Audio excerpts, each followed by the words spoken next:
Old World, Florida. Dr. Narco Longo. Brought to you by the Florida Department of Magic. Welcome to Florida, baby.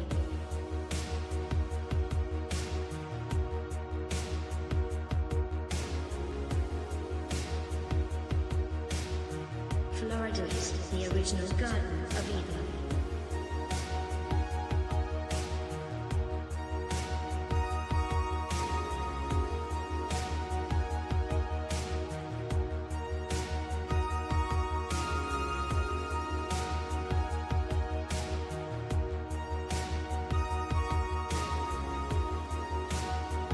Florida has the highest concentration of freshwater springs in the world.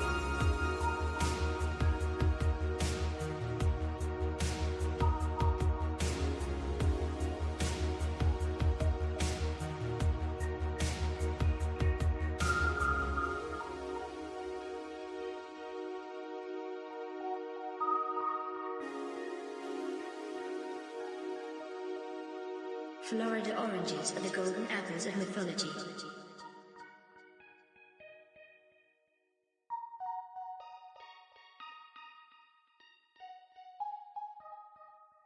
A race of giant men once roamed this peninsula.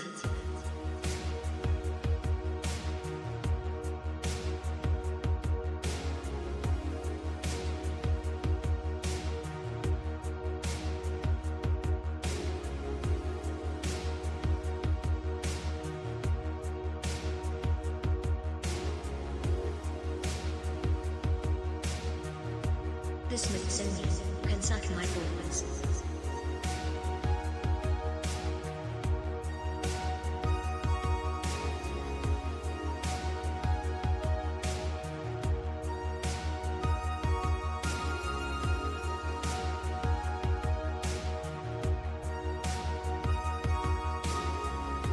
Florida is littered with many ancient megalithic ship anchors, known as Saxor stones.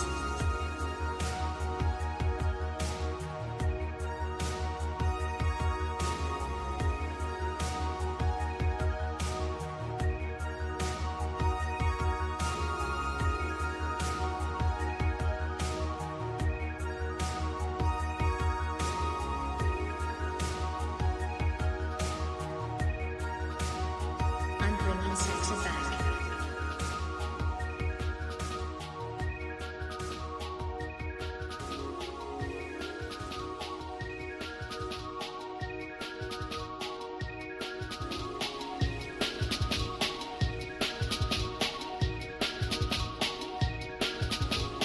Noah's Ark was constructed out of gopher wood. Gopher wood only grows one place in the world, Florida.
North Florida.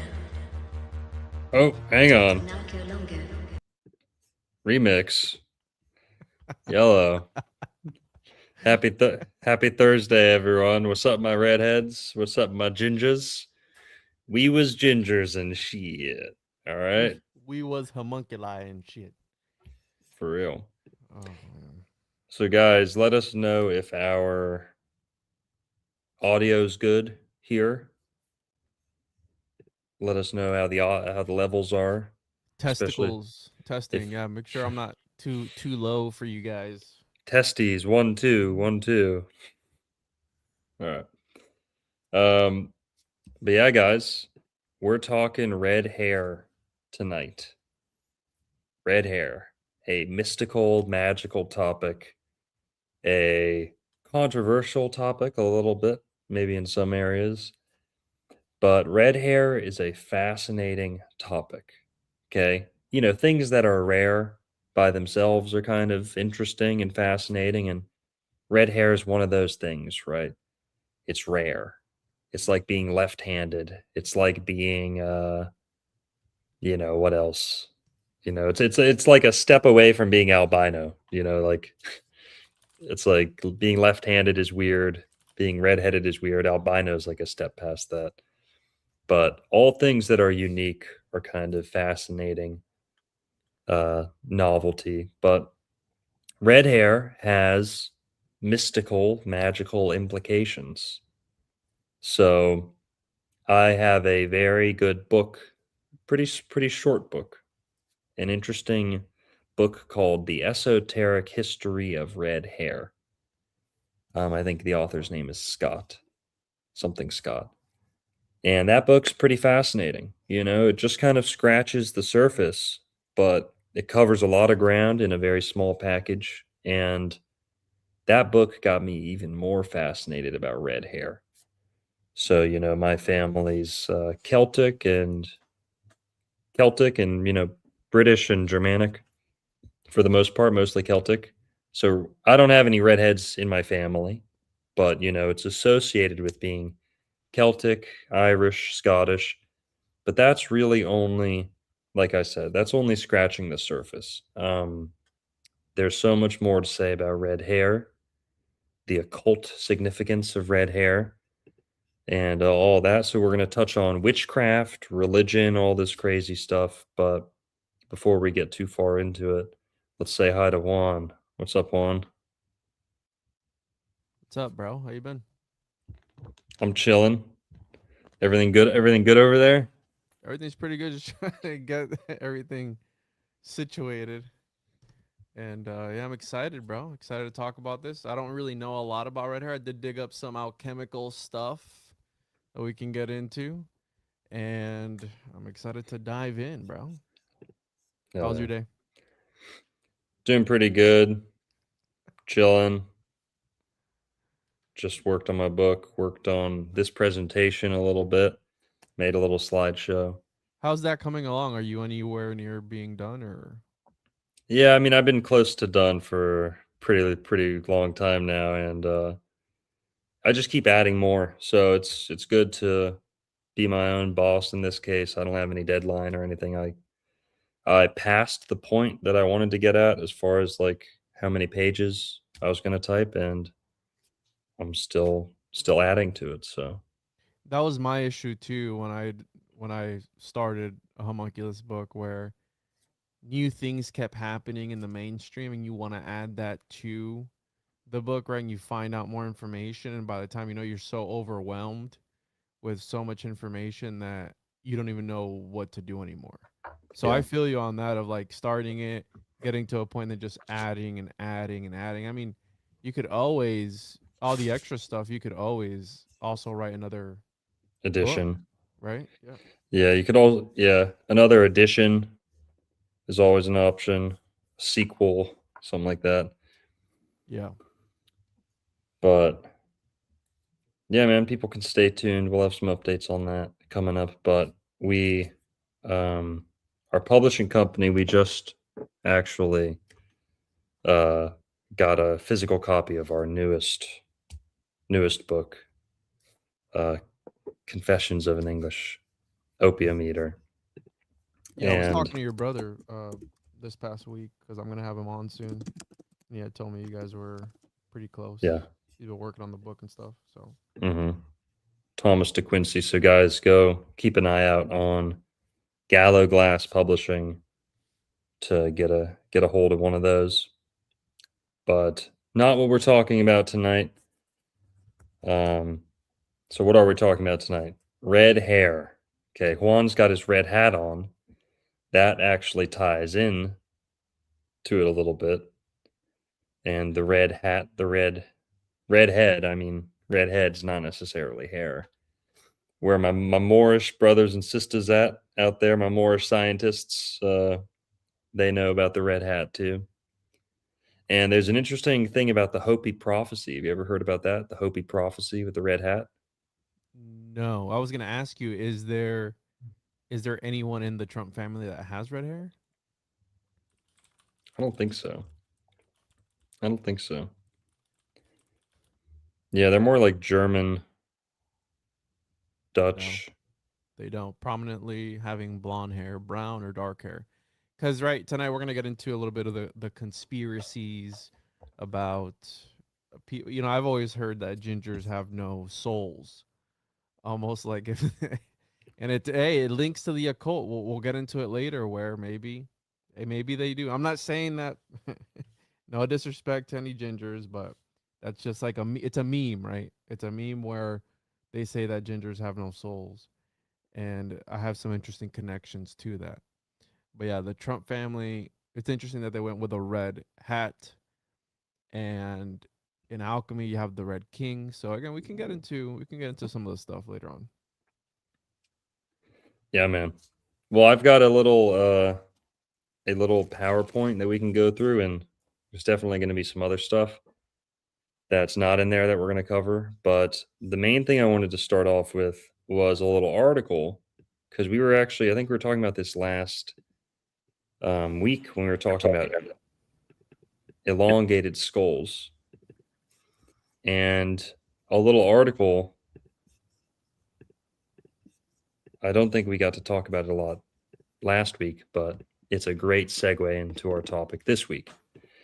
Now, red hair, people say, well, hang on, what does that have to do with Florida? You know, what the hell does that have to do with Florida? Well, believe it or not, it actually has a little bit to do with Florida. Uh-oh. What's up? That article, dude, it sounds kind of spicy.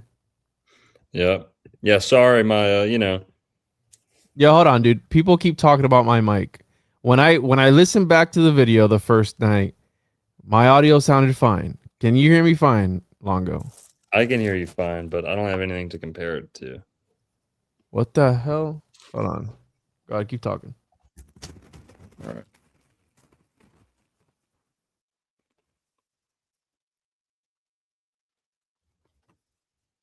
Let's see if I can hear myself on here.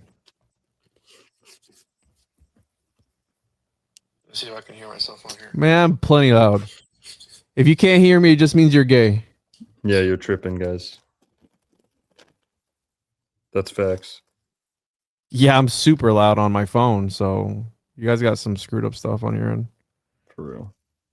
They're just trolling me. They're probably just trolling. They are, I think. Yeah, I think they are. Well, here, guys, this is a pretty cool article from 1934. And it's just one article.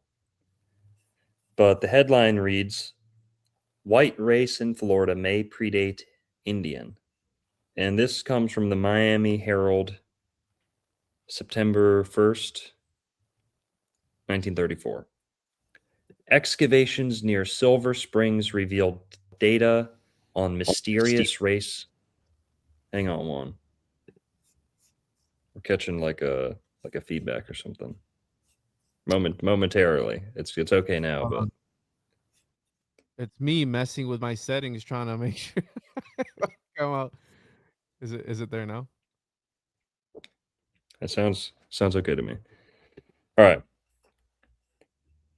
Mysterious race of mound builders of from 2,000 to 5,000 years ago. Prospect that women were buried alive with warrior mates seen. Now, we could read this whole thing. There's a lot to say, but I want to focus on this part. And again, we're not saying that, the whites were the only one living here.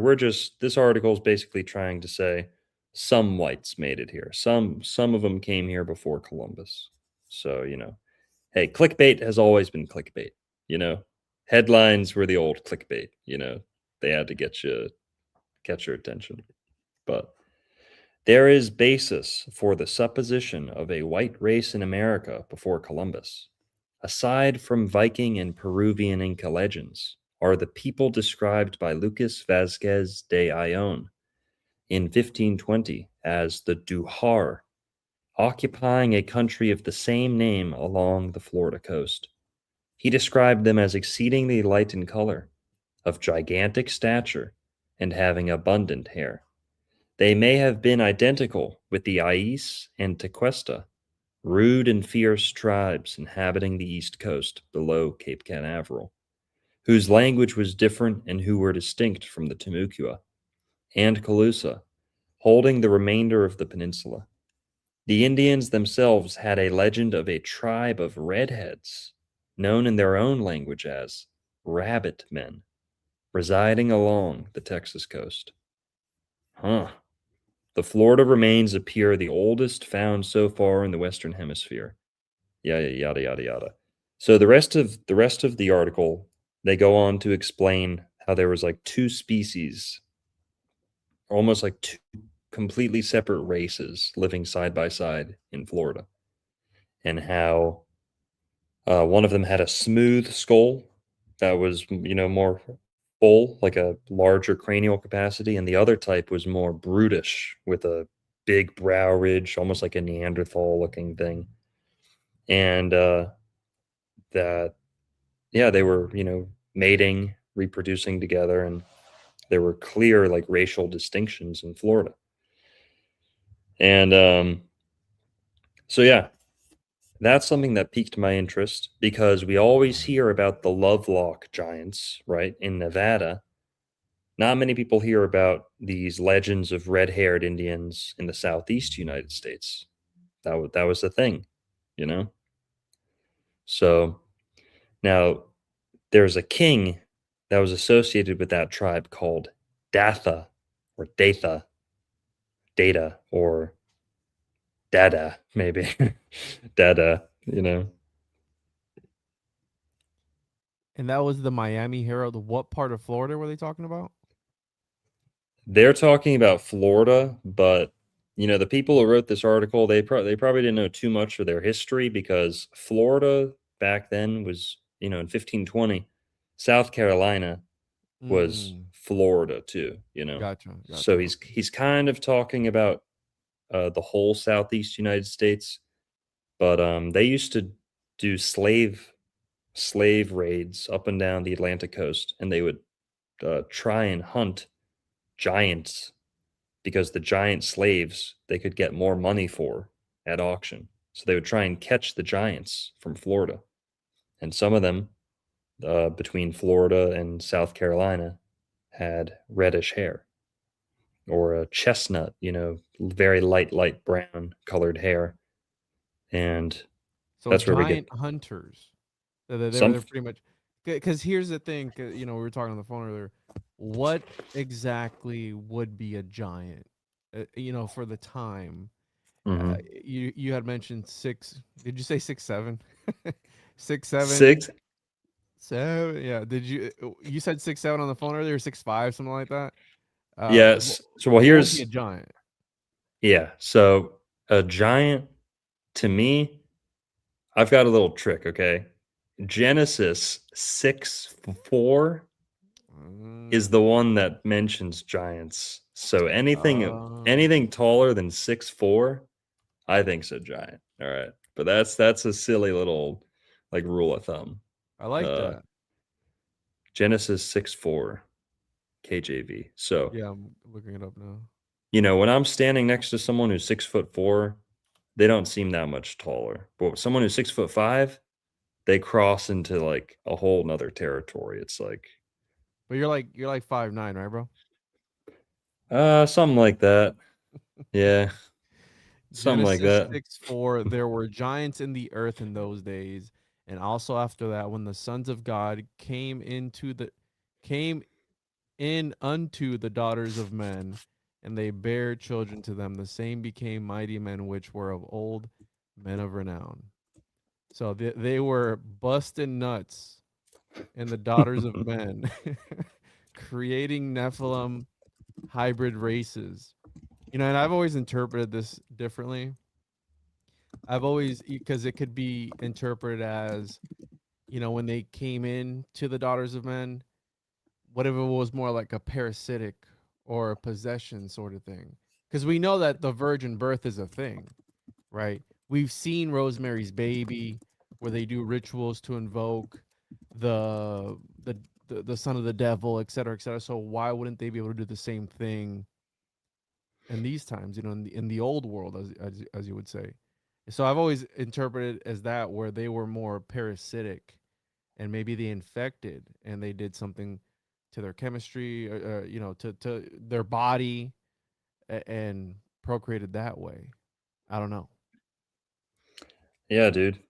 We're going to get into some of the kind of theories about where does red hair come from? Like, is it giant DNA? Is it Nephilim DNA? It's always been a mystery, but, you know, all right, well, whatever. Here, let's go through this little slideshow I've got. Um,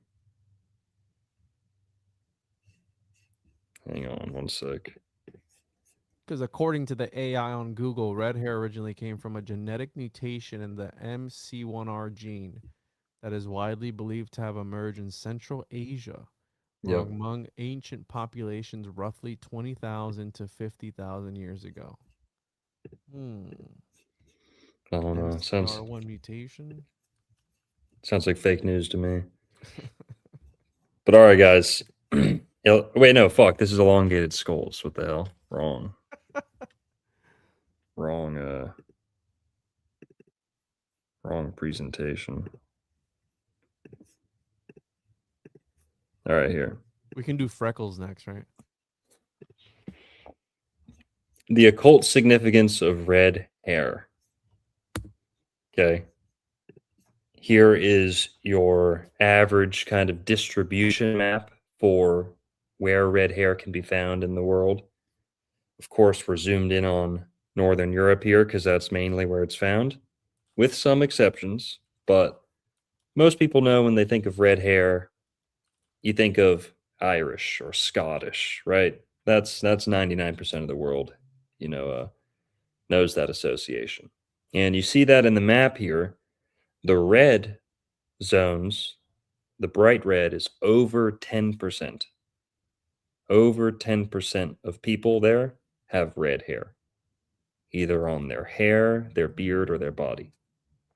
And it's pretty much only the Celtic people, northern British Isles, with one extra hotspot over there in Russia.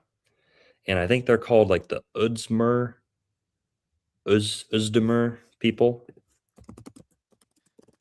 Let me check that.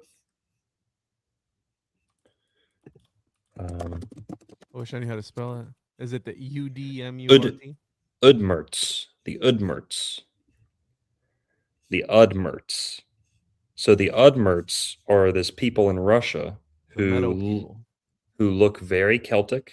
They are very red-haired. Their facial features look very Celtic too. They don't look very Russian or Asian. But the Udmurts, the Mudmurts, if we want to be real mean to them, those mudbloods over there, right? The Muggles, but the Udmurts that's that kind of pocket over there on the right in Russia. All right, moving on. Celts and Brits. Okay. Again, most people are kind of familiar with this already. The Celts have the most red hair in the world. Between 2 and 6% of all Northern Europeans have red hair. but especially the Celtic. So 13% of Scottish people, 10% of Irish people, 10% of Welsh people, and 4% of English. Now, believe it or not, do you know why Ireland there is lower than Scotland? Because Ireland has taken in far more, to my knowledge, Ireland's taken in far more immigrants Mm. than Scotland.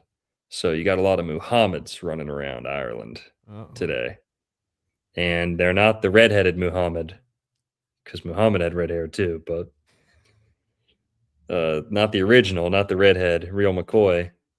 But we're talking recent immigrants from, not immigrants, let's call them what they are, hostile invaders, okay, Islamic occupation force. So, guys, I think free Ireland. We need to liberate Ireland and all of Europe from the Muslim invaders. Need a new crusade as far as I'm concerned. But my sister moved over there, bro. Did I tell you that really? she married a how do I say this? I think so I met I met the guy at the wedding, dude. Oh yeah. Okay. And I think he's Indian, but Shit. he's got a they're Christian and he has the accent. So I don't know what exactly he is. I don't know the guy again, but she moved over. She's been over there for she's in the UK. She's been over there for 3, 4 months now. And yeah, she Will you pass me the curry, honey? I think that's Scottish, bro. No, that's not Scottish. I know my accents. Oh yeah. Yeah. Anyways, I mean, super nice people. You know, his parents were nice and everything. But yeah, I did meet the guy at the court for the wedding, and I don't know really anything about him, dude. Honey, all this talk about toilet paper is making me uncomfortable. Do they have bidets over there? I don't know. Maybe. Oh, I'm sure they do. Anyways, yeah, I just wanted to share that. Well, See, someone said that was 1,000% Scottish. that's Irish. Okay. That's Irish. Okay. Scottish is like more raspy and in the throat. What you got in your hand there, dude? What is it? Oh, sorry. I'm just Got twiddling some away. toilet paper in your hand? Just twiddling away. Some of that red-haired strain? Yeah. It's that redhead Kush. So, anyways, where were we? So they do have a lot of people. I have seen a lot of the videos where they're fighting, and yeah, it's pretty bad. Yeah, man. My homeland's Florida's my homeland, but my motherland, my fatherland's being taken over by hordes of camel lovers.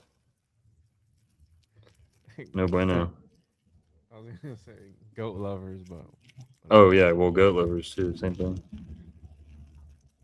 camels. You know, I was driving in Ocala one day, and I look over to the left, and I see like a farm, and there's a freaking camel just eating grass. Like somebody had a camel out front just eating grass, just chilling. I was like, that's the craziest thing I've ever seen. Damn, How baller that is is that, crazy. dude? That's pretty baller. I mean, I had a friend who had a kangaroo growing up over here in Boca Raton. Yeah, those are Pretty nuts. expensive.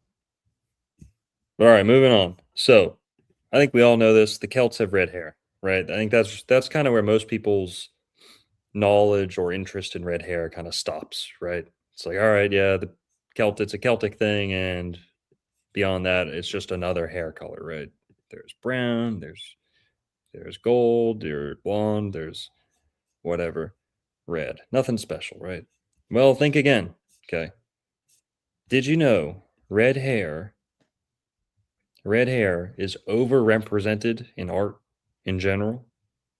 Red hair is the most overrepresented hair color in art. Meaning, even though it's the rarest hair color in real life, it is overrepresented in artistic depictions across the board around the world. It's a little bit like left hand, people being left-handed, it makes up 10% at most of the general population. But when you start getting to high-paid musicians or professional or well-known musicians and artists, it approaches almost 50-50. Left-handed people, often rise to the top in those artistic industries. But for some reason, artists love depicting people with red hair. It symbolizes things, color itself is a language, a vocabulary to artists, and red hair has many symbolisms, some good, some bad, most of them mystical or kind of controversial. But let's keep moving, all right? A big part of this is the Bible. So a lot of you've probably heard me talk about red hair in the Bible before. We're going to run through it again with detail and some facts to back it up. But yeah, red hair is all over the Bible, especially the Old Testament. But Adam and Eve, for those who don't know, Adam means red in Hebrew. Adam is the word for red. The root word Adam is red in Hebrew. So that's kind of right on the nose. Adam and Eve are commonly depicted with red hair, but not that often. So it happens, it's popular. It's usually alternatively, like one of them will have red hair and the other won't. That's usually how you see it. This picture is an exception where they both had red hair. Very, very often one of them does have red hair. Not always though. And it's definitely not the majority of depictions. Now, another connection there between Adam and red is in English, some English translations, you'll see Adam's made out of clay, right, instead of dirt. And clay is usually red, has iron in it. When rain drips in clay, iron-rich areas, it can look like blood running down, hills and down the streets and stuff. So there is this connection between clay and blood. Iron, it would be kind of scientific explanation for that, but red hair symbolizes blood. You're born into this world covered in blood. Many of us leave covered in blood. So yeah. I always interpret it because Adam, right, does mean red man. I Mhm. always interpreted that as his skin color. Maybe he was of darker complexion. So again, it could have been the red, and it ties into the Knights Templar where I had brought up on my palm tree investigation, where the leftover clay that was used from creating Adam, his aunt was created, and this is Sufi mysticism. His aunt was created the palm tree, and if you look at the Knights Templar, their cross is red, right? They're white and red, so maybe again that's got something to do with. I mean, and blood has iron too, so I don't know. But I've always interpreted that as far as his skin color. Maybe he was darker in complexion. Think about it, they were out in the sun a lot. They really didn't have, they were pretty much wild. So you Mhm. could put on a tan, if you will, right? Yeah. Yeah, hey, that's one way to interpret it. Adam means red. You're right. It doesn't say his hair is red. Doesn't say his skin's red. Mm-hmm. Something about him is red. It can't just be a random association. The first person and the first name in the Bible can't just be, half-assed, like has nothing to do with him. But something about him was probably red. Now, moving on, once we get introduced to some more characters, I think we get some more context to that. But yeah, Adam means red. I also like to talk about words like admonish or adamant. Mm. Um, Words that have Adam in front of them often have, some of them have to do with being red in the face.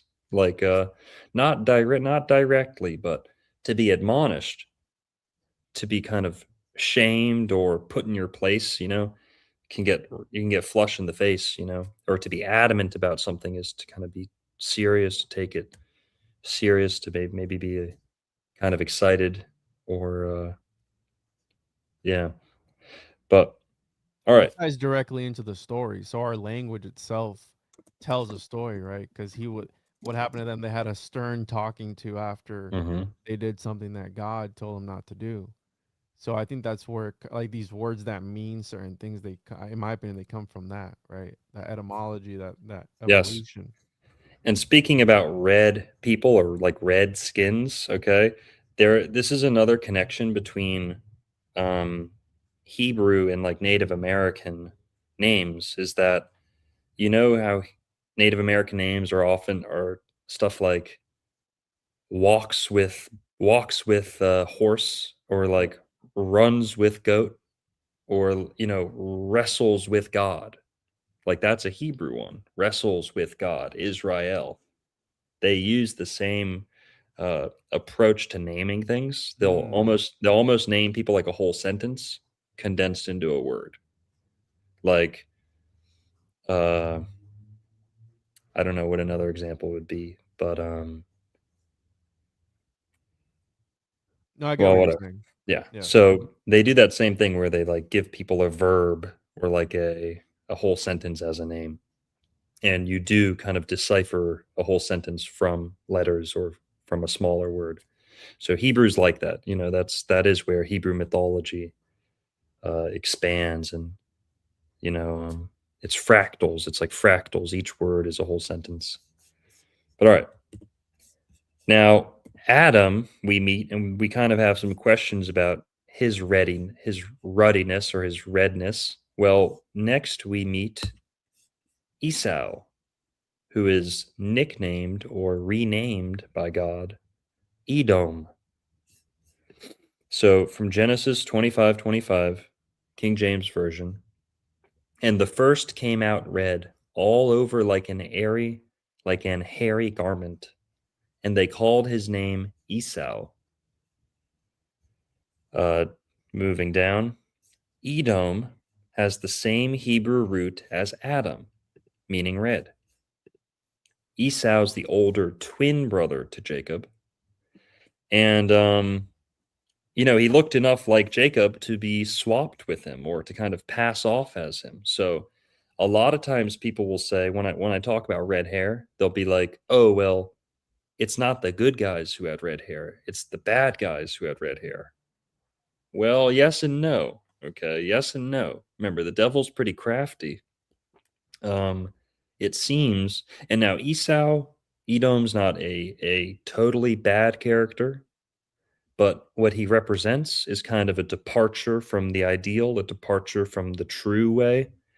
And his descendants certainly take on a very negative kind of not very negative, but a antagonistic or, you know, rival.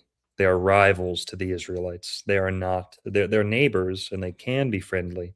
But the Edomites very much come to represent a hostile force. Um,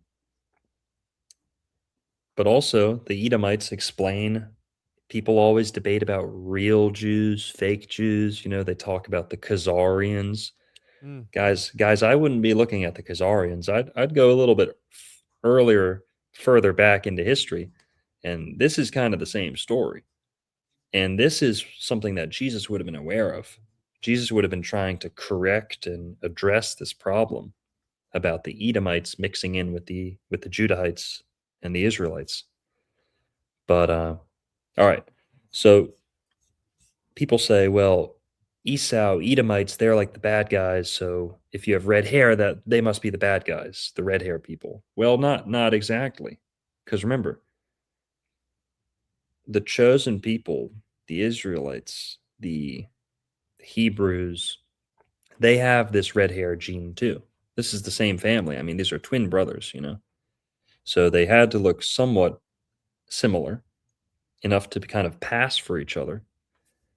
And then the descendants, it seems, can kind of, some of them can mingle without being noticed or without being distinguished from each other. So they have to be somewhat closely related. So my guess is that the good guys and the bad guys have red hair. And unfortunately, this is kind of a family, this is an issue that's within the family. You know, both of these branches kind of do descend from a similar ancestry. So it's not as simple as saying red hair is bad, red hair is good, of course, but we're going to kind of give some ammunition to both sides, honestly, on both sides of that issue. But Esau was the first Bigfoot, right? yeah, At least and they talked about the skunk ape, and this is one of those stories that people tell when they talk about Bigfoot. And he's almost got like similar to how Bigfoot and cryptozoology, like almost like this trickster aspect to where they trick his dad into giving him, his brother's inheritance. Again, it's like a bait and switch sort of thing. And I mean, some people, anyone can really be like that. I was gonna say a certain Tengu are kind of like that, but hey, anyone can be bad, right? Anyone can be bad, but it gets a little delicate once you start to interpret certain things, how you mentioned earlier about the chosen people and like we are the ones and we're better than you and all this other stuff. Like that's where it gets dangerous, because then you have some sort of mhm, complex to want to overtake other people, and then that leads to super horrible things, right? Which we see nowadays and we've seen in history. So yeah, yeah, totally. That's a term that I've been hearing recently is bloodline idolatry, mhm. or hair color idolatry, right? Like, as much as I talk about these theories or who's who in the Bible, you never want to get too attached to something like that. You never want to make that more of a you never want to make a god out of your country of origin or your race or anything like that. It's just not a good look. It's not something, s- smart, capable people who can go out and produce and create in life rarely get hung up on race and stuff like that, you know. As Mhm. much as I love my race, as much as I love, defending them all and pointing out the differences, it's almost always the people who don't have jack shit going on, who don't who feel inadequate, who would rather rest on the superiority of their group, right? Because it's the shared contributions of my group, right? Not my personal hard work, but I'm resting on the laurels of my group. So, hey, I started off this show saying we need a new crusade in Europe, but we can't let things go too far. And the end all be all is not skin color, of course. Yeah, we know So, the true master race is Puerto Ricans. So I mean, there I right. said it, dude. I said it. It's Hmm. okay. We can, And we do know that the first Eve, the perfect genetic makeup, comes from Puerto Rico. I said it for you, bro. You don't have to worry about it anymore. mhm. We don't have to keep walking on eggshells. Yeah, we have the science to back it up too. That's right. That's right. Somebody ran the numbers. All right. So Esau, Edom, complex guy. He was also a hunter, so he was kind of like the first barbarian. He um he was a hunter. He was like a wild man. Um Hairy all over. Yeah, kind of like almost like a Bigfoot. Maybe the first Neanderthal, who knows? I don't know. But Edomites. Okay. Edomites, they are kind of the descendants of Edom. His family, maybe a little bit, but certainly they're like the spiritual descendants of Edom, his spiritual successors. And the Edomites, kind of their first strike is that they refused to assist Moses and the Israelites when leaving Egypt. So they passed through their territory, and the Edomites basically are saying, like, all right, see you guys, good luck, but we don't really have much to help you. And they may have been mocking the Israelites or, stuff like that. But their next kind of offense, well, we'll get to that. The kingdom of Edom, if you see on the map here, okay, you see the kingdom of Judah kind of in the middle, kingdom of Israel up to the north. So that's Judahites on the bottom, Israelites on the top. The Edomites were all the way down there at the bottom in yellow. I'll get rid of the chat. Kingdom of Edom there on the bottom. And these people were at times friendly with the kingdom of Judah, but at other times very hostile. Okay. Their next offense comes when the Israelites were exiled. The Edomites cheered when the Israelites were exiled, and then they looted the Judahites. So they took advantage of the chaos. So that's their next strike. Okay. Because of that, they are condemned by the prophets and they earn this bad name, kind of how like Canaanite becomes just like a bad term, it takes on a big meaning. It can be used very generally. It can be used generically. Edomite kind of takes on that meaning too. So the Edomites, yeah. I'm gonna start using it as a derogatory. You Canaanite, like how dare yeah. you freaking barbarian. And also, what river is that in the middle? I think that is the River Jordan that connects the Sea of Galilee to, Because I you believe. know, to interpret this another way, right? Let's look at this from like a spiritual perspective, right? What if it's like the ascension of man, right? From this sort of tame, barbaric, Mm, Adamic, Edomic sort of way, and there we then go, to guys. make it, because they talk about that in the esoteric meaning of the Bible, where the Yeah. 33 vertebrae represent the river of Jordan, and the Christ consciousness is the Kundalini rising up through the sacral and up through your spine, out through your crown. So you look at that because again, and this is an interesting map because technically we don't know what it looked like, right? Technically, we don't know where these places would have been other than their relative locations. So when I'm looking at this, I'm like, okay, what if it's the ascension, right? Let's dig deeper and look at the more symbolic meaning of because bro, there was a reason why the alchemists loved the book of Genesis. Okay. Hmm. Because they believed that within that book, it was an esoteric meaning on how to create the philosopher's stone. Now, I've talked about that before, and people have called me a Gnostic. I'm not a Gnostic, I'm a Christian. But again, there's different ways of interpretation, especially when it comes to these ancient religious texts.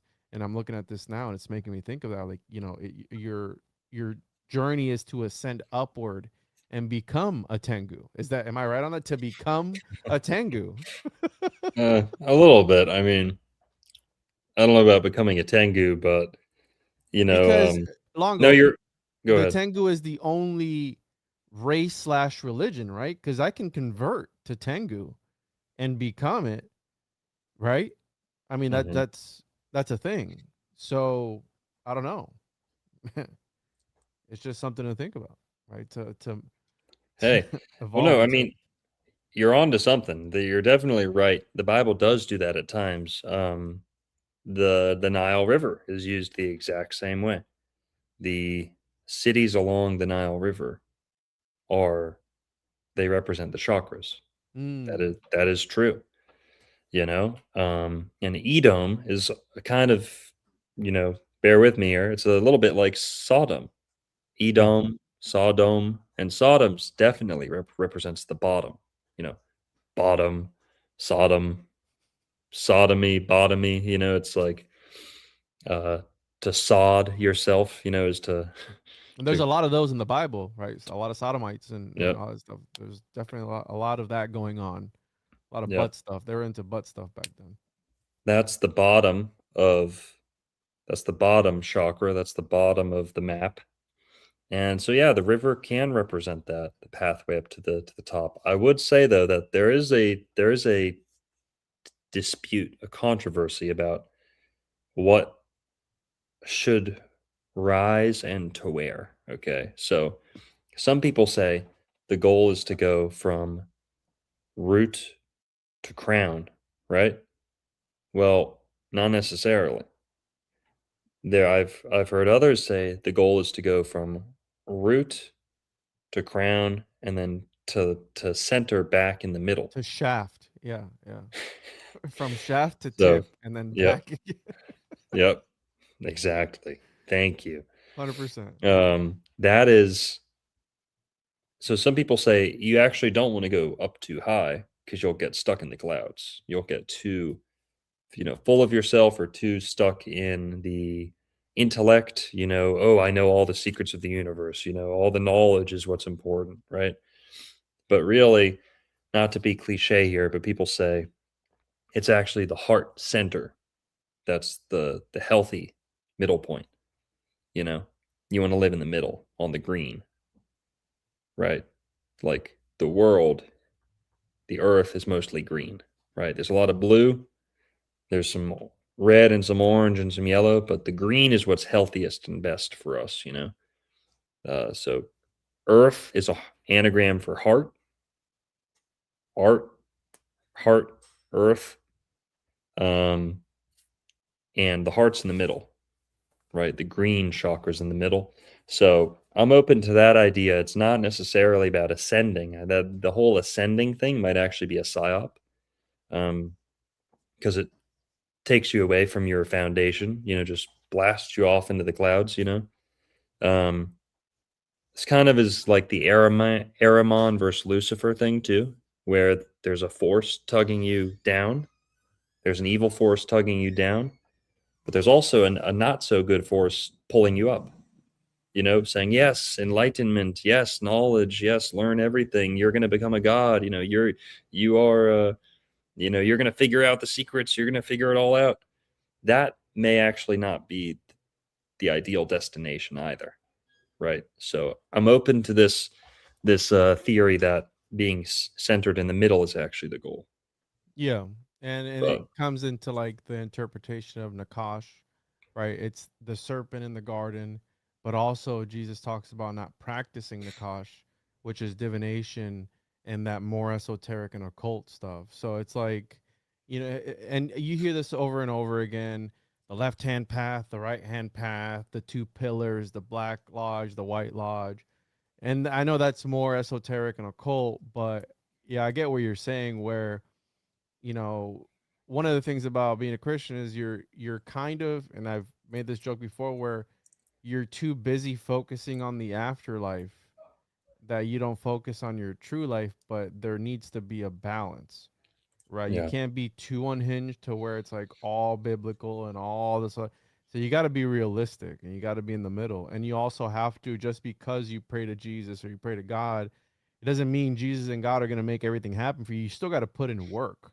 Right? Manifestation, if you just think about it, it's going to happen. It's like, go to work, bro. You know what I'm saying? Like, for go real. to work, get up, clock in, clock out, and Manifest a then job. Manifest a job interview. yeah, manifest a salary, bro. How's that? So no, I'm with you on that. You got to be in we'll call it the shaft area, the center. hmm Yeah, heart centeredness. Yes. So all right. So Edomites. Remember I mentioned the Khazarians, right? And people love to go off on that rabbit hole. Well, here's the real kind of starting point for that whole controversy between real fake Jews. The Edomites mass converted, a lot of them, and they started encroaching on the kingdom of Judah. They started moving in, they started mingling and being absorbed into the kingdom of Judah. And the Edomites in Judea became known as the Idumeans. Idumeans, however you say that. Idumean. All right. What do you means? Yeah. Uh, King Herod. Now, if you've heard of Herod, the one that John the Baptist and Jesus weren't a big fan of.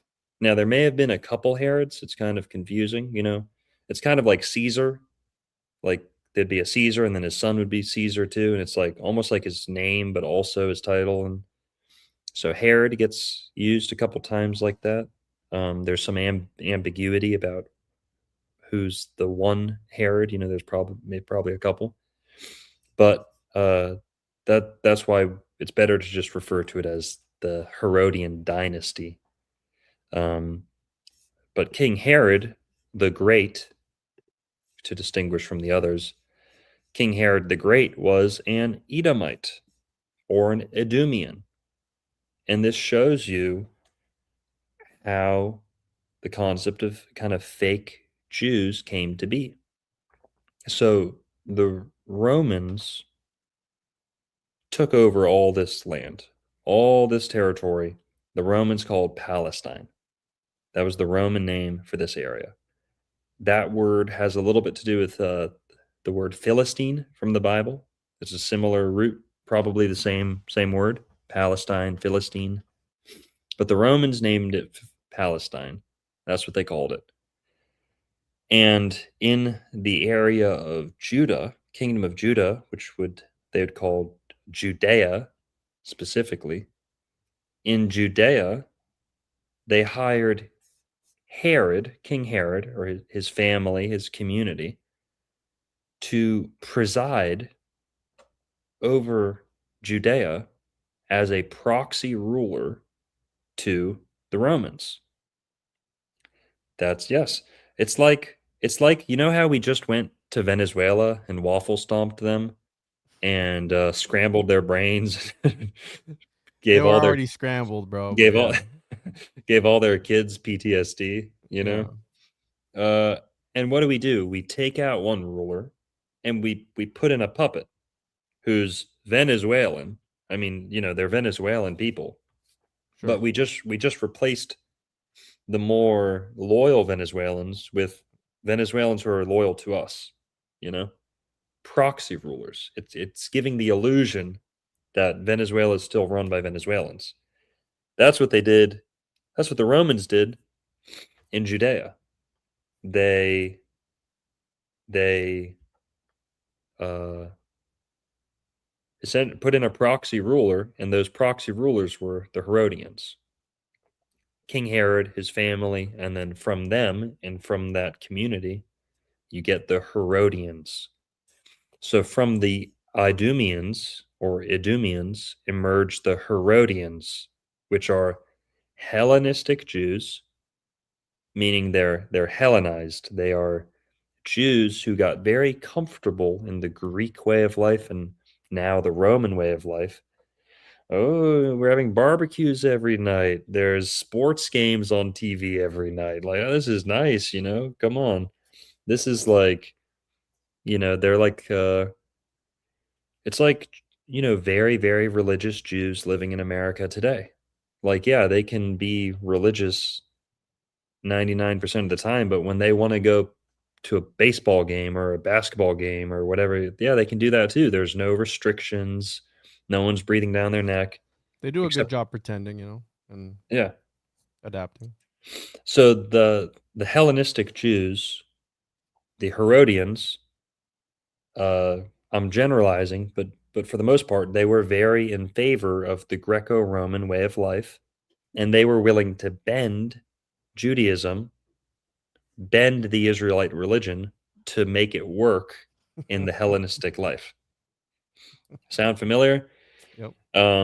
Now, basically, that is where you get this big problem, one of the big problems that Jesus is trying to sort out.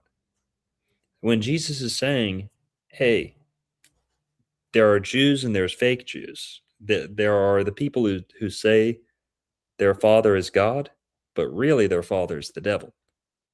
Who's he talking about? He's probably talking about the Edomites, maybe some other Canaanites who and Philistine, descended people who had been mixing in with the Judites. And this is just one of the problems that Jesus addressing is that there are people who are fake Israelites who were hired by the Romans to rule over the other Israelites, and it's all a sham. So there's your real Khazarians, people. Okay. Uh, There was a verse that they brought up at church this past weekend, and I'm trying to find it. It was pretty much like, yeah, you can do miracles in my name and all that stuff, but when it comes to the end of it all, I'll tell you I never knew you. It's almost like, hey, yeah, you could use his name and do all these things under the name of God and say that he did it, but then at the end of the day, it's like you can't serve two masters at once, sort of thing. It's like you put on a facade and it's cool, but mhm. it still doesn't make it right. Right. Yeah, it's almost kind of like people today who it's almost like white people today who say like they're part Native American, or it's like, it kind of like gives you like a special class, or like what else can we compare it to? It's kind of like people who like snobby, also white people who'll have like the last name Washington or like the last name Franklin, and like maybe they're like distantly related, but Mm-hmm. because they have that name in their name, it becomes their whole personality, and now they're more obsessed with George Washington than his actual grandkids. Like they become more passionate about it because they're desperately reaching for some importance, some relevance. It's kind of like a cargo cult too, a little bit. Um, another another element I like to call is it's almost like the what would the word be? Um, a rich family, right? A rich family, they won't pass down jewelry as carefully as a poor family. Does that make sense? Right? Like if you're rich, you got a lot of jewelry, you lose some, you forget some, you drop some down the gutter, you're not really going to care that much. But a family that only has a couple pieces of nice jewelry, right? Maybe they found it, maybe they don't even Mm-hmm. just maybe it wasn't even theirs to begin with, it fell into their lap. They're blessed with this blessing or something. They're going to cling to that jewelry, cling to it, never let go. You know what I mean? Because it's the only chance they got. And they'll pass that jewelry down so carefully. Um, I kind of see that with there's like a cargo cult mentality where, like in India, when the Aryan or Aryan, horse people came into India, they left such an impression, they left such a mark that uh, they were so influential and so new, so alien, that it's almost like the culture in India froze. It got boosted up to this super high technological level, and then it froze right there because instead of innovating, they just maintained and kind of preserved it exactly as it fell in their lap because they didn't produce it, they didn't create it.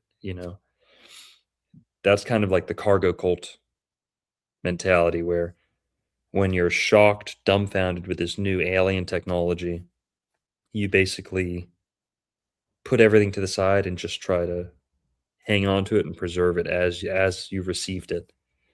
And because of that, it gives the illusion of religious piety. It gives the appearance of piety, of like devotion and obsession, but really it's like this scrambling, like, oh shit, we didn't invent this. How do we keep it around? Mm. But all right, pretty off topic, but Herodians, the Edomites.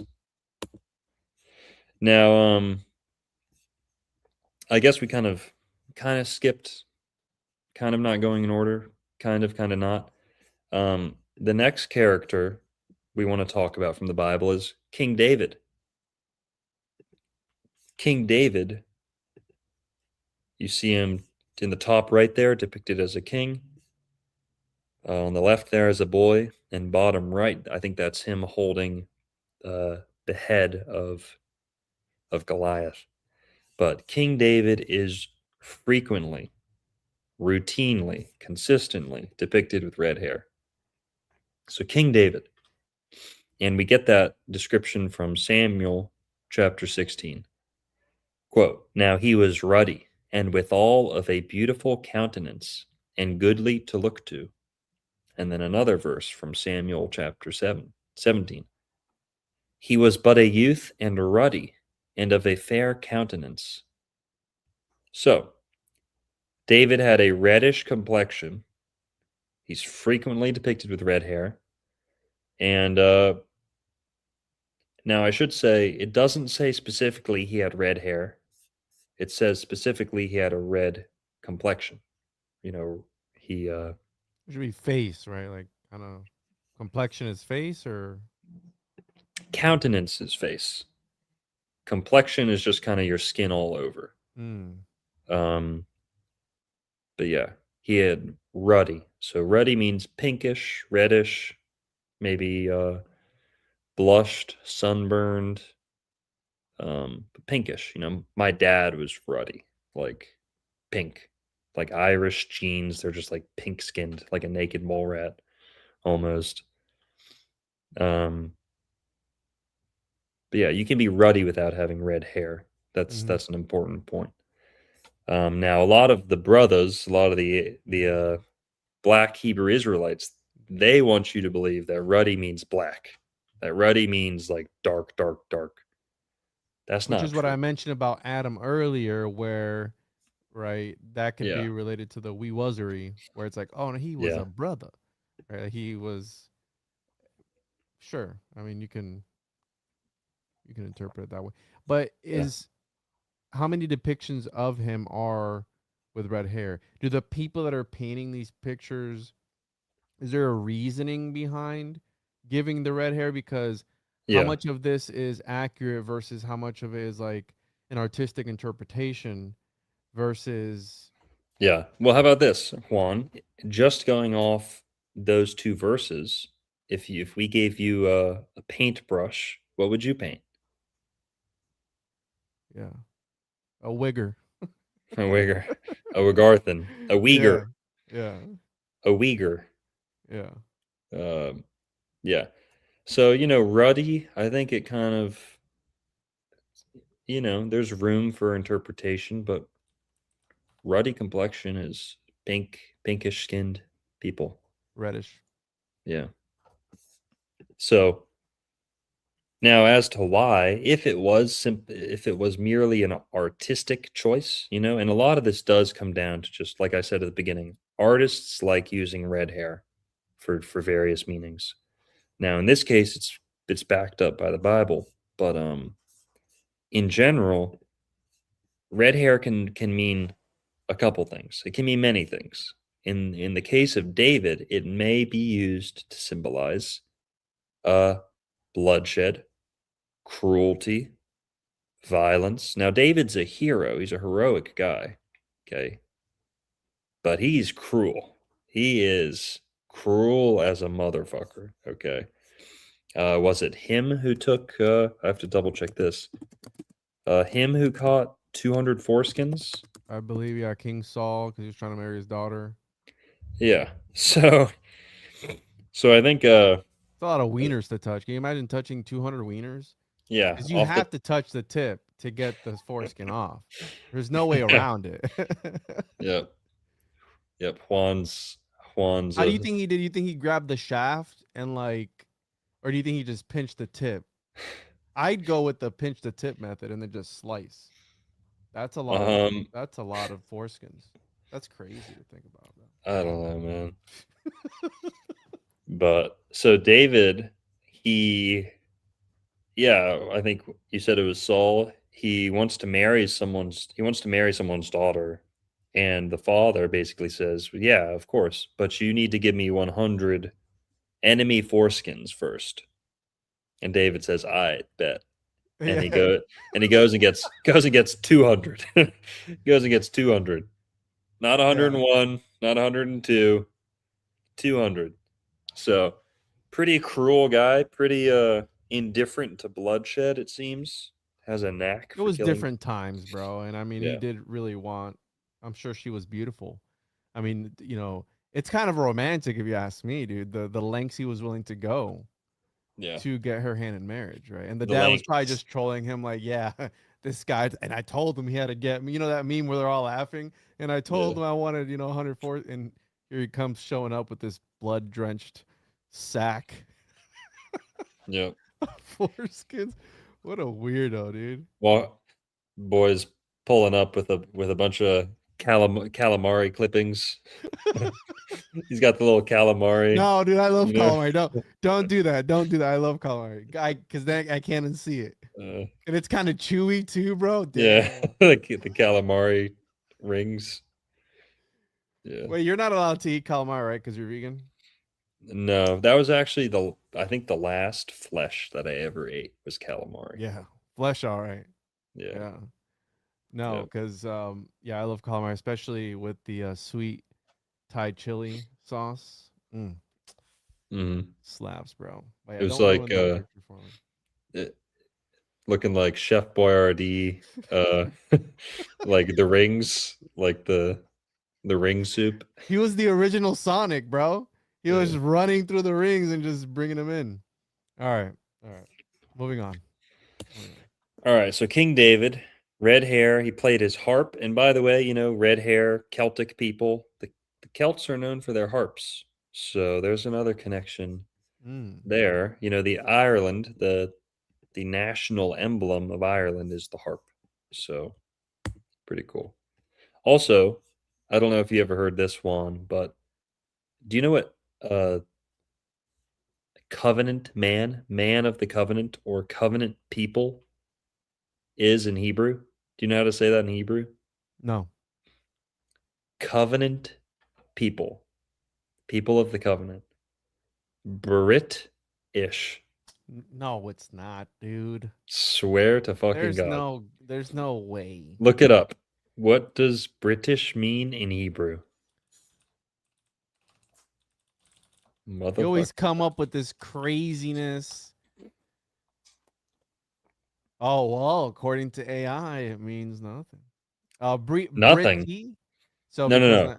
the modern Berit. he. It's B''RIT space ISH. Berit ish. Ish means man or Yes. people in Yes. Hebrew, and then Berit means Yes. covenant. That's correct. That is correct. So it Hmm. splits into two. Brit meaning covenant, ish mean man. That's crazy.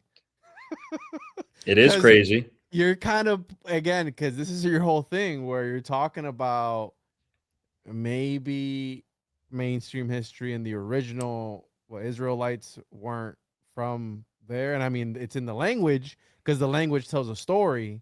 So what are we even doing here? Like, what are we even getting at, Yeah. right? Well, here's what I think, okay? I think the Hebrews are Celtic people who went off on a big long voyage throughout Asia, and then they ended up in the Middle East, and only some of them made it back to Northern Europe.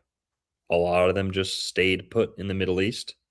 A lot of them waited till after Jesus to go to Europe, and those are the modern Jews. But I don't want to say most, many of the Israelites converted to Christianity and became the Christians of today. And they live in Europe, many of them. So today we have, and there's all these secular accounts about Celtic people originating in the Middle East or originating near the Black Sea or somewhere over there and then making it to Scotland. Princess Scotia. The Scottish say they come from the Scythians. The Welsh say they come from the Cimmerians. So the Cimmerians are mentioned in the Bible, and the Cimmerians, the Welsh call themselves the Cymry, the Cymry, the Cymry or the Cymry. So the Welsh is pretty close too. Um, All right, whatever. That's a topic for another time. The Israelites and Forgot the the Irish. forgot the Nigerians. Where do they come from?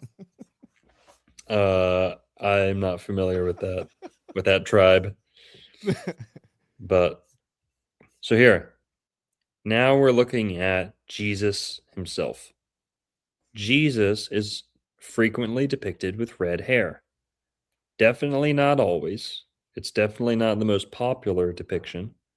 You usually see him with brown or blonde hair, but red hair happens a lot of the time too.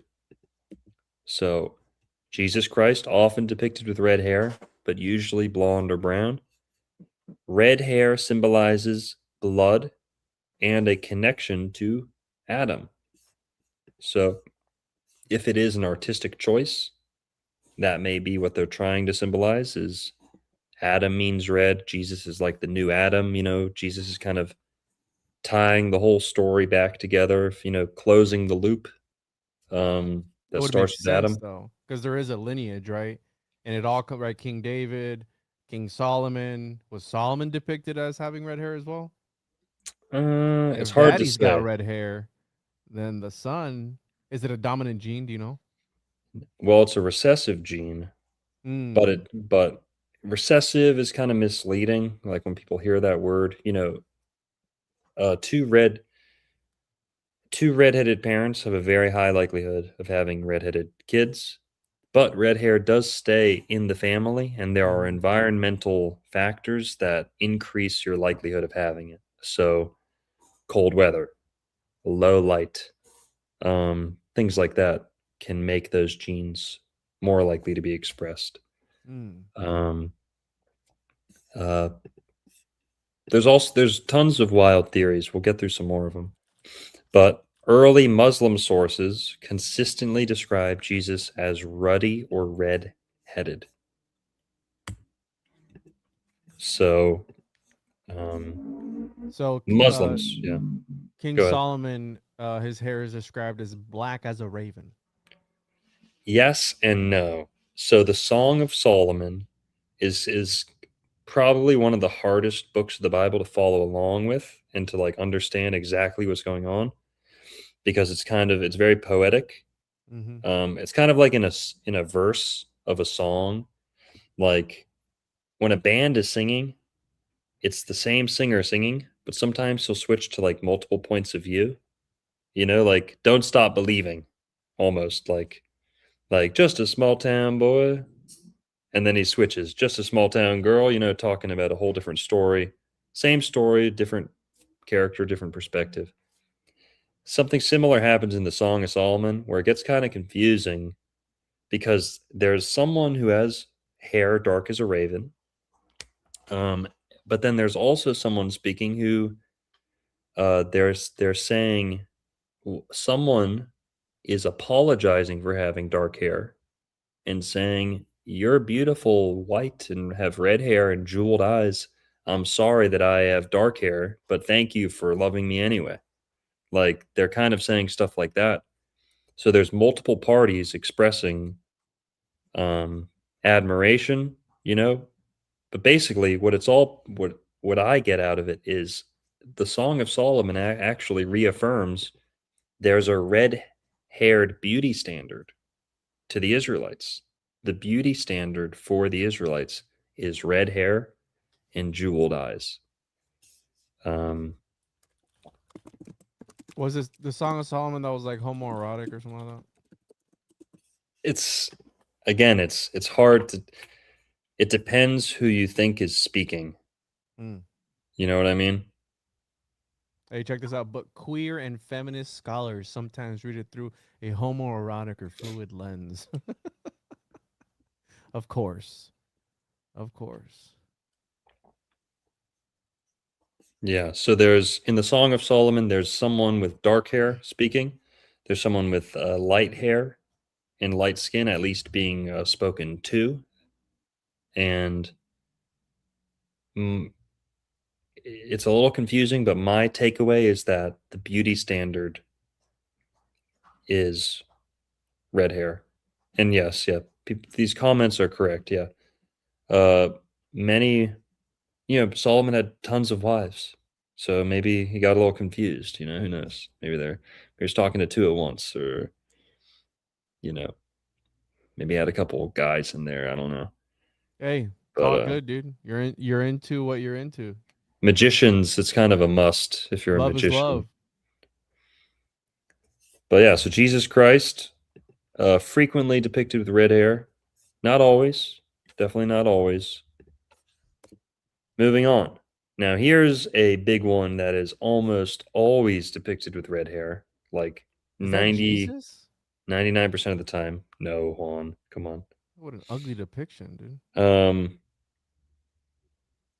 This is. Take another guess, Juan. No, I know it's Judah, but is he up Yeah. against Jesus? Who is that? Yes, that is a rather portly That Jesus. is disgusting portrayal of our Lord and Savior, dude. Why does it This is matter what he looks like, Juan? Why are you so vain? Don't be that such a is Taurus. oh, dude. I mean, who? All right, just go on. That looks like Dwight from The Office. Yeah, I was gonna say something else, but never mind. Looks like Paul Giamatti, kind of. It's the great value Jesus right there. Looks Oh like he's yeah, drunk and hungover with a 5 o'clock shadow. Look at him. God, that's the local theater Jesus. give me the name of that artist right now. I'm gonna go and find him. I don't know, but when you're making the guy on the right look ugly, you're not mogging. Yeah, yeah. All right, so Judas Iscariot is frequently is almost like an understatement. Is usually depicted with red hair. It's almost universal. So there's some exceptions, but the vast majority show Judas with red hair. At least great works of art. I'm not talking about clip art or fucking deviant art or whatever, this dumb shit. I'm talking about real paintings from the medieval times, Renaissance, all that. Judas frequently has red hair. Traditionally depicted with red hair. That's a pretty early thing too. Um, Another thing, he's often depicted with a hooked nose. You see that in these depictions. You see that? Wonder why. See this one? Damn. Got that Tengu special. Yeah. So that is, you got the nose, got the red hair. Now Judas, if this is just an artistic decision, probably has to do with the fact that red hair was and maybe even is associated with betrayal and Mm. deceit. Okay, so you see the good and the bad. Red hair. It's I'll be honest. Usually, you hear a little bit more negative about red hair. It's usually more of like, hey, watch out for those people with red hair.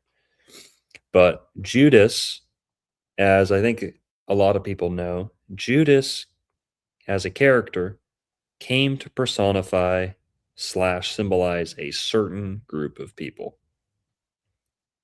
You want to hit the soundboard, Juan? We got any Longo? Who? Illuminati confirmed. Illuminati confirmed. The Judas, it's right there in his name too. That's not a coincidence. Judas, Judea, Judahite. Judas represents the old ways, the bad ways, the wrong way, the easy way out too, because he ended up self-deleting, right? Mm-hmm. So the easy way out is another thing Judas is associated with. He couldn't live with himself. But Judas represents a certain group of people, and that's why he's depicted the way he is, frequently. That's a big part of it. Now, yeah. All right, moving on. Mary Magdalene. Mary Magdalene, just like Judas, is frequently, usually depicted with red hair. Was she a Almost, Tengu? uh, kinda, yeah, maybe. Um, she was one of Jesus's followers. Probably not a just not from his own community. I think that's what her last name means. Actually, is her place of origin. Let me double check this. Woman from Magdala. Yeah, so there you go. So she was not from Jesus's community, but let me double check this. Was she Jewish? So western shore of the Sea of Galilee in Roman Judea. So Magdalene translates to of Magdala. Yes. So Google says yes, she was Jewish, Hmm. but it would make sense. So she has red hair. Now let's learn a little bit more. Mary Magdalene, traditionally depicted with red hair, usually depicted with red hair. Now, if that's an artistic decision, it probably has to do with the fact that red hair is associated with promiscuity and witchcraft. Now, remember, Mary Magdalene, she's rumored, alleged to have been a prostitute, right? Or a kind of a libertine woman, or a woman who kind of shamed her family in some way, She was for the streets, yeah. something. People always want to go to bat for Mary Magdalene, but no one ever wants to really understand what her actual offense was. I mean, she was what does it say? She was infested with 7 different demons when Jesus found her, if I'm not Well, mistaken. to Jesus, right? He was always more. He would gravitate towards people who were not perfect, right? Yeah. And he would liberate them from whatever he had. So there's also that aspect to it of, hey, he did, the people who were sick, the people who were demented, the people who were, and he would cast out the demons, et cetera, et cetera. So it would make sense that he would gravitate towards her if she did have 7 demons or whatever it is that Mhm. she was infected with or whatever. Yes, you're absolutely right, Juan. Jesus says something to the effect of, doctors are not here for the healthy. Mm-hmm. Doctors are here for the sick, right? I'm here for the worst, the dredges of society, Mm-hmm. the people that can't even make it into the temple to get blessed. The people that can't even they'll get turned away at the temple because they're too dirty or sick or diseased. So and vicious, people who were criminals and stuff like that too. So Juan's right. Now there's big disagreements as to what her offense really was, how she got into the position that she was. But the Bible tells us that she had 7 demons leave her body when Jesus healed her. It's pretty easy to associate those with the 7 chakras, right? Mm-hmm. That makes sense. And some people interpret this as like, oh, the chakras are bad and Jesus removed her chakras. I don't think so. Um, I don't want to pile on to all the nonsense that people say about chakras, but I think it's makes more sense that you know, I've always said the chakras can be engines of virtue or vice. The 7 chakras each are associated with a virtue and a vice. So, but yeah, Jesus flipped her in the right direction. Now, whatever she was doing before Jesus met her, it seems that she had gotten herself into some trouble, some spiritual trouble, some disgrace, right? And the red hair, just like kind of blonde hair is associated with that's more of a recent thing, but blonde hair is like a girl's more slutty if she has blonde hair, right? Or she's dumber, she's more a ditzy or kind of uh more of an airhead or something like that. Mm-hmm. Well, red hair, not so much today, but historically, red hair has been like a sexy kind of I don't know what's the word I'm looking for. Red hair is like seen as promiscuous, like I said. Red hair was associated with promiscuity. You know, people whose hair was red, their blood was too hot. You know, their constitution was imbalanced. Right, they need excitement and stimulation and stuff like that. Maybe because they have no souls, right? Because their souls were Well, replaced with demons. hey, something to that. Yeah, something to that. But something very interesting about Mary Magdalene. Juan, have you ever heard of Harry Mary? I've heard that before. Yeah. Okay. So another explanation: long unkept hair and body hair was a symbol of penance, asceticism, and hermitude. So like being a hermit. So there's the color, but the fact that she was also depicted as covered in hair, meaning like the hair on her head grew down to her feet, but also sometimes she even has body hair, like Yo, hairy arms, that's hairy hot. shoulders. Well, hey, teach Hey, their own, Juan. you're You know, into what you're into, bro. hey, well, welcome to the land of the free and home of the brave. Enjoy yourself. Do you Just have the pictures of leave Harry Mary? leave our country better than you found it, and I don't care what you do. Yeah, I do, Oh, man, dude, looking like some ramen noodles up in here, bro. for Look at real. that. That's pretty Yep, hot. Harry Mary. Dude, the So carpets match the drapes. What the do you think? carpet is the drapes. Just one whole piece, dude. Got Yeah. a furry onesie on, just completely from head to toe. What an interesting depiction, right? Like people felt the need to paint this, and there's Hmm. various depictions. I mean, there's a ton of different ones from all over history. So interesting selection of Harry Mary. Well, remember, Edom was born covered in hair. Mm-hmm. You know, Edom was like the twin or the counterpart, the rival to Jacob, from which the Israelites come. And so there is maybe kind of like a connection between being covered in red hair, with Jesus having this new partner, this, I don't know, Well, who it's knows? been put that she's like the feminine counterpart, right? Sometimes where she was Hmm. one of the only, well, I think all the women that saw him that found him were Marys, weren't they? They were all MMs. Mary were Mother what Mary. Yeah. there are three Marys that found him, and it was only women.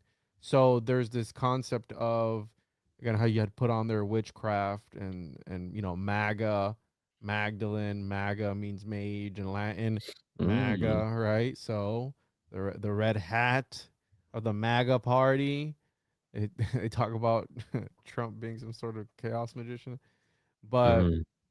again, just some connections. Maybe she is the counterpart to Jesus. That's blasphemous and that's heretical in some people's eyes. But again, Hmm. just spitballing ideas. Have you ever heard, what part of the brain the amygdala is? The amygdala, Amygdala? Amygdala? is that towards the bottom back? Almond-shaped cluster of neurons deep inside the brain's temporal lobe that processes emotions, controls the fight or flight response, and forms emotional memories. Mm-mm. Amygdala, Magdalene, I don't know. Yep, yep, yep. Sarah Abram, cerebrum. You ever Mm. hear of that one? No, I never heard of it. Sarah Abram, cerebrum. Yeah. Who's Sarah Abrams? Who's that? Well, Sarai is the wife of Abram, and Oh, Abram becomes Abraham, and you're talking about biblical. I thought you were talking about like yeah. some No, Bonnie well, Blue. I thought you were it's in talking the about like a brain. Bonnie Blue. You know. Sarah Abrams. Well, no.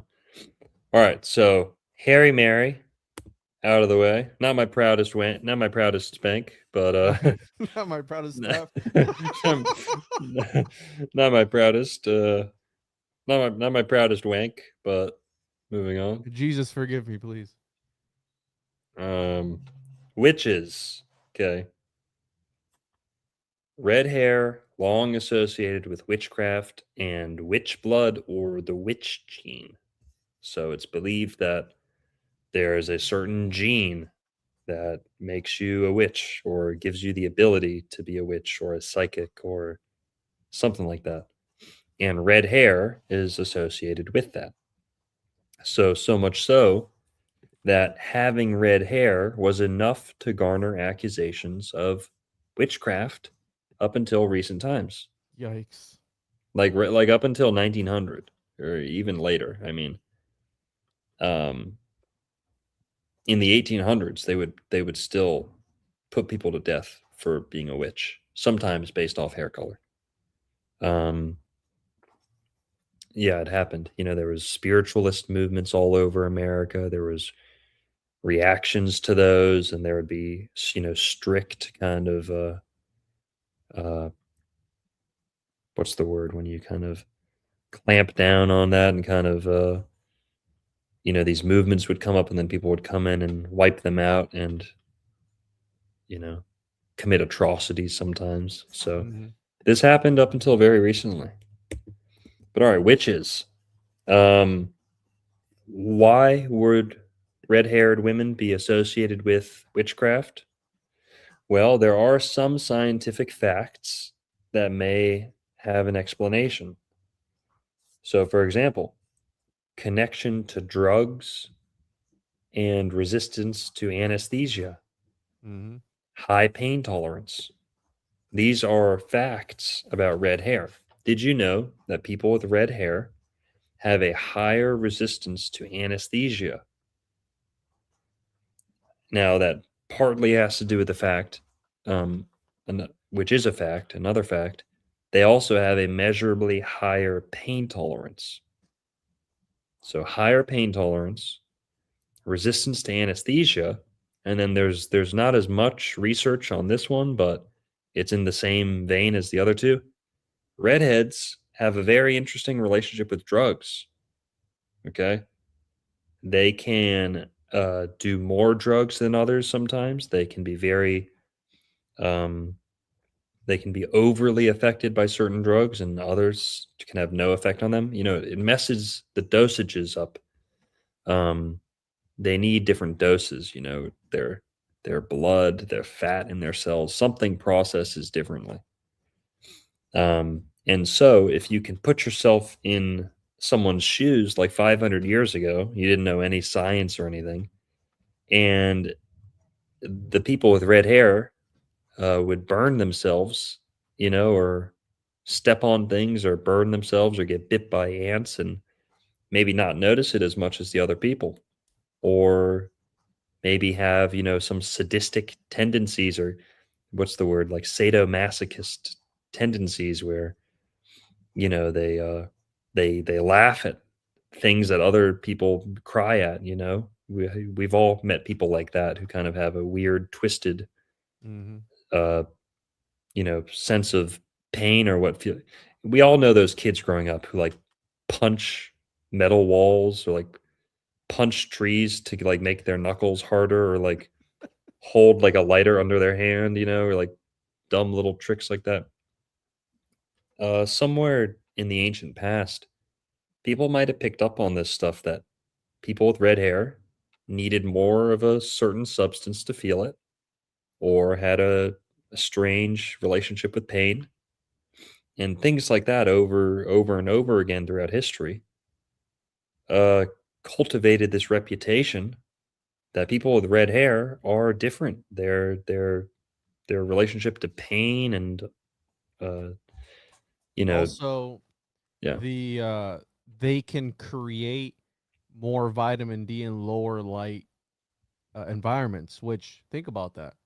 Hmm. Witches and magicians and all these people in these secret societies, they do what in caves and in the darkness and hidden away. So, Ooh, and all okay. these things about right, we're talking about them being able to be a little bit more resistant to certain substances to enter altered states of consciousness, right? Maybe they can last longer in that altered state of consciousness because they have to take a bigger dose or whatever. And Mhm. think about that aspect of if their blood and their people, right, have superpowers. If we go back a little bit, you had mentioned on your slide with Mary Magdalene that she's related to the Holy Grail, the bloodline of Jesus, and all that other stuff. So Yes. that could also play a role into this concept of, hey, if Mary Magdalene was redheaded, et cetera, her blood itself had some sort of power, and we pass it down. And the Knights Templar were known for what? For guarding all these relics, And eating including ass. and eating each other's asses. 100%. They were eating each other's asses. Yep. 100%. They were gay for pay. Here, guys. Mark O'Farrell gifted 4 Old World Florida memberships. 5 Leaf Clover gifted 5 Hey, one-on-one memberships. Danny Ocean with the 440 jewels. some Listen, shekels. buddy. My landlord doesn't take jewels, okay? My weed dealer doesn't take jewels, okay? But just kidding. We appreciate the jewels. I just don't know what to do with them. I don't They're know a if that cent even a piece, I think, brother. One jewel is 1 cent, I think. really. Yeah, I think so. I think Okay. Well, I don't know what jewels are. I don't know how to use those or anything. So, you gotta but I you gotta you gotta shove them in your ass. yeah. Tell us a little more about that one. Yo, you saw Chungus talking shit in the chat, bro? He's talking down on your boy. So, all right, we'll get to that. Uh oh. Jen W became a YouTube member. Shout out Jen. Jen again. And Lofty Kelter with the 9.99 says recently found Old World Florida following tree synchronicities. Keep doing up the great work, fellas. Can't wait to check out the bookstore. Shelia. Stop on by. I'm here on the weekends. Uh oh. 4.99 from Chungus says regular Bible corrupted by what white boy King James has no wisdom. It's only in the Ethiopian one, Bro, guys. ignore it. Narco, ignore it. I know he's gonna go off. Just ignore him. The 4.99. Where does Ron Weasley come into play? Good That's funny. good point. Cause and I don't know enough about Harry Potter lore to know if Well, he did play a role or not. well, well. Here, I got a trick up my sleeve here. All right, you ready for this? I'll do you even better than Harry Potter. Okay. For anyone thinking we're kind of skipping around here, but we already talked about the Israelites. Now let's talk about modern day Jewish people. The dentist.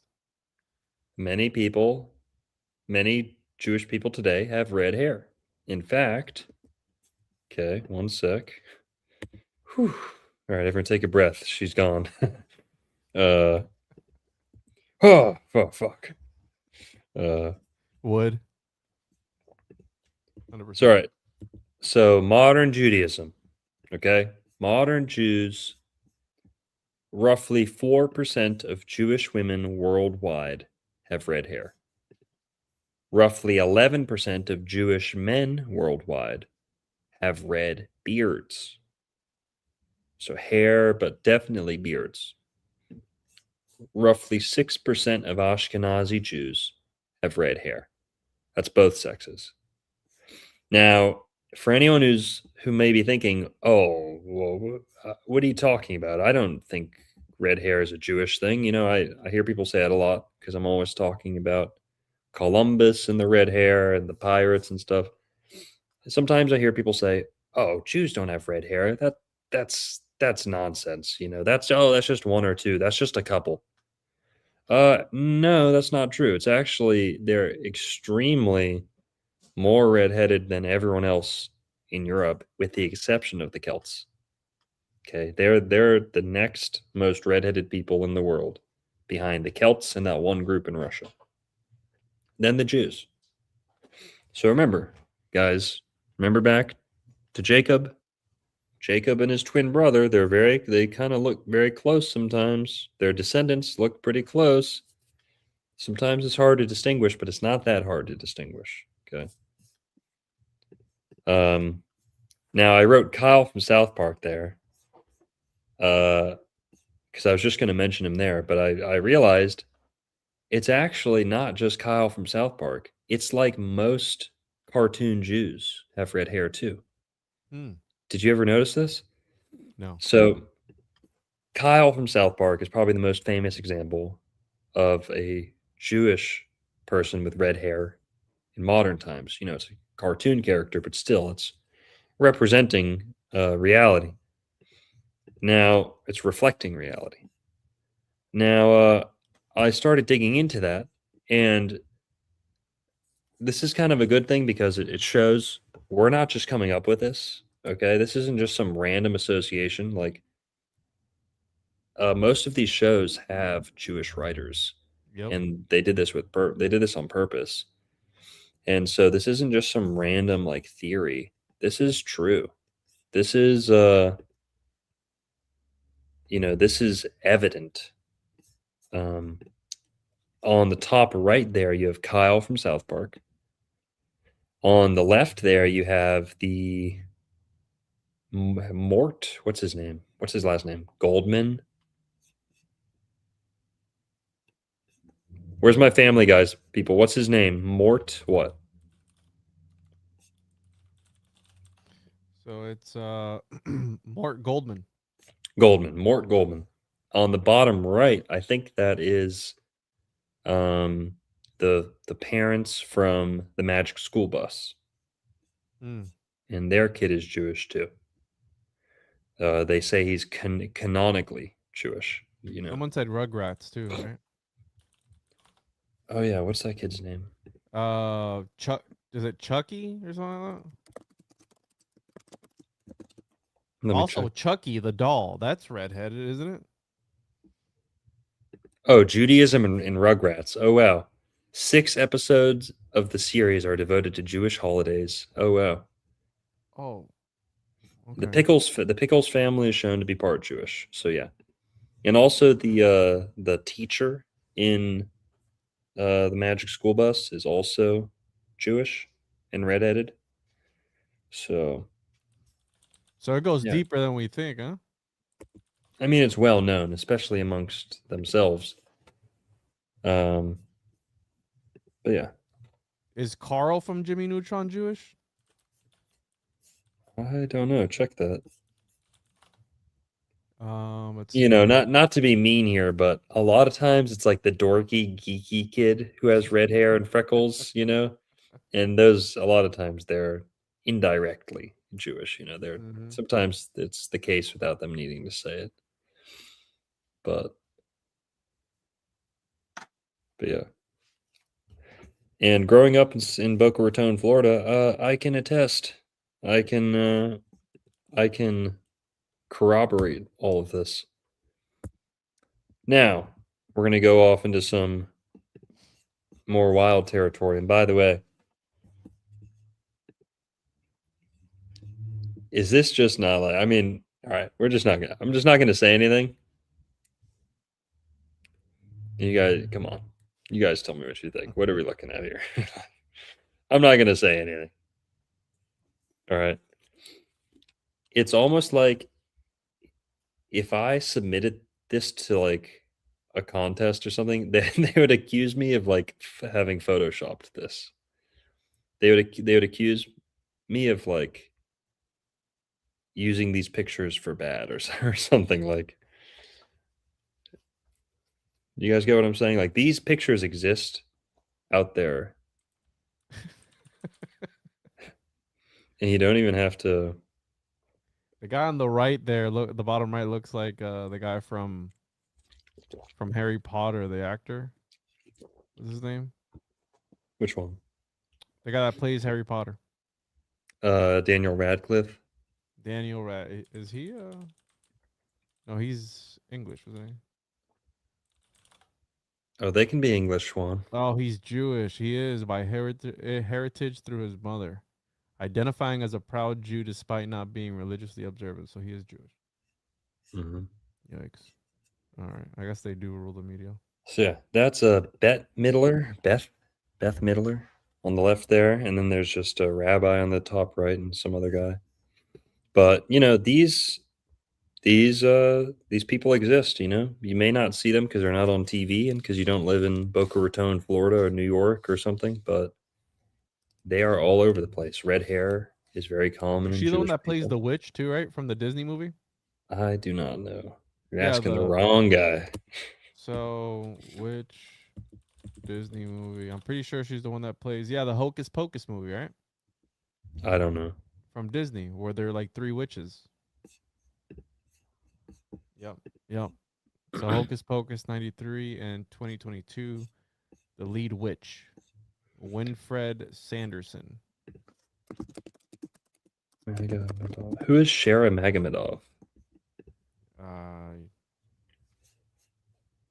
Don't know. Wouldn't really listen to a lot of what this guy's got to say, bro. He's a little Yeah, shady. he's Muslim. But Juan, have you ever heard about since we're on Judaism, have you ever heard about red-haired Muslims? No. Okay. Uh you know how at the beginning of the show we were talking about how Islam is like invading Europe, right? Mm-hmm. Okay. Well, did you know that many Europeans are actually converting to Islam and that it's usually, okay, disproportionately red-haired people converting to Islam? Look it up. There are articles and studies being done on it. They're called ginger jihadis. Are you serious? I'm not even kidding. Look it up. Red-haired Muslim converts.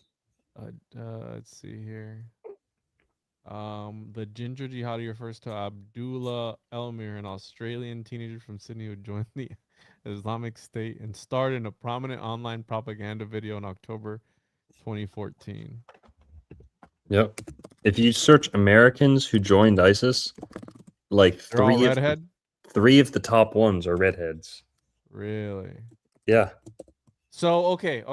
Let's go back a little bit because we talked about that maybe the Nephilim, right, and these giants and everything, which the Nephilim were known as warriors. They were violent, I can imagine.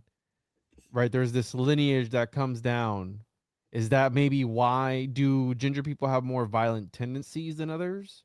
Maybe because they have a higher pain tolerance. Is there something to be said about this where they're drawn to obviously some radical ideas So, to be a part of it, you know? yeah, there's something to that. Like So blood the sacrifice and just, violence yeah, and just yep, there's something to that. Aristotle had some opinions on red hair, and Aristotle's not my favorite. I'm much more of a Plato guy, but yep. multiple red hair theories are attributed to Aristotle. Here's a quote from him or attributed to him. You know, we can't know for sure. Quote, those with tawny colored hair are brave. Witness the lions. But those with reddish hair are of bad character. Witness the foxes. So he's saying you can't separate like character from color, and that, you know, blonde people or like dirty blonde are courageous because that's what color hair lions have, you know? He's saying foxes, people with red hair are like foxes, you know, they're crafty, they're sneaky, they're Sneaky. yeah, they're you know, independent because they can't get along with others, you know, they're like yeah. But then he says something else interesting. Fishermen, divers for murex, and generally those who work as on the sea have red hair. So something he says is that living by the ocean contributes to red hair. And that brings us to the Phoenicians. Not a whole lot to say about them, but the Phoenicians, who were, contemporaries with the Greeks and the Romans, and before that, the Phoenicians are, I'm not going to say frequently, but famously depicted with red hair. So the ancient Greek root phoinos means blood red or crimson. And the Phoenicians, people think of Phoenix when they hear Phoenician, but phoinos, the first half of this word, probably means blood red or crimson. So the Phoenicians, it's like calling them the red people, the red men. And the Vikings, or some of the Vikings, were called something similar to that too. They were called the Rus, like Russia or Rus, or rusty, rosy. But the Phoenicians, in this painting on the right there, it's a famous painting of Phoenician women. And it's not an ancient painting, but it's still a very significant one. And you see there the woman depicted with bright red hair, and the other woman's wearing a Phrygian cap. So that's something else that was associated with the Phoenicians a little bit, was the red cap, the red hat. The Moroccans who were over there, largely sharing the same territory as the Phoenicians, different time period, but yeah, Phrygian cap, Scythian cap, yeah. And the Moors, who had come to encompass much of the same territory later, also started wearing red hats, the fez. So, but yeah, and going back to Aristotle, just so you know, the Phoenicians were famous for diving, or they had the monopoly on this dye that probably came from the murex shells. So Aristotle's indirectly saying here, yeah, he's indirectly saying, well, the Phoenicians probably had red hair because they are in charge of the murex trade. They're the ones living in the water, living in the boats, working with these shells, with this shellfish, these crustaceans. So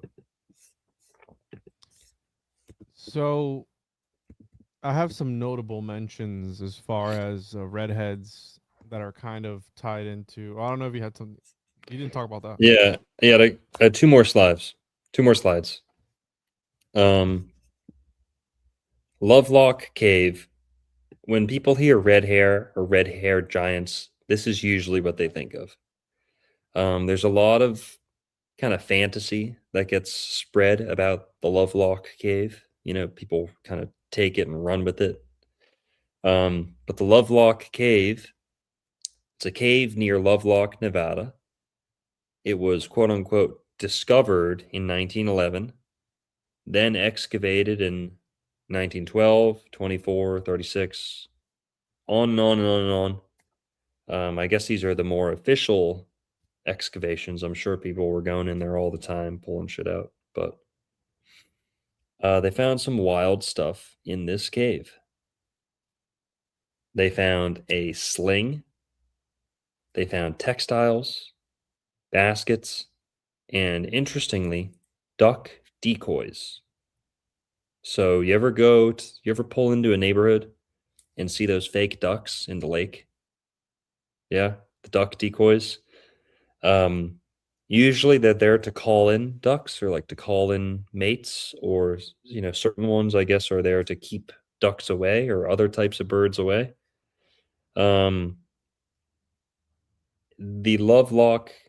The inhabitants of Lovelock Cave, this ancient race of people who we're going to describe more in a sec, they were so inventive, so innovative, so crafty and industrious.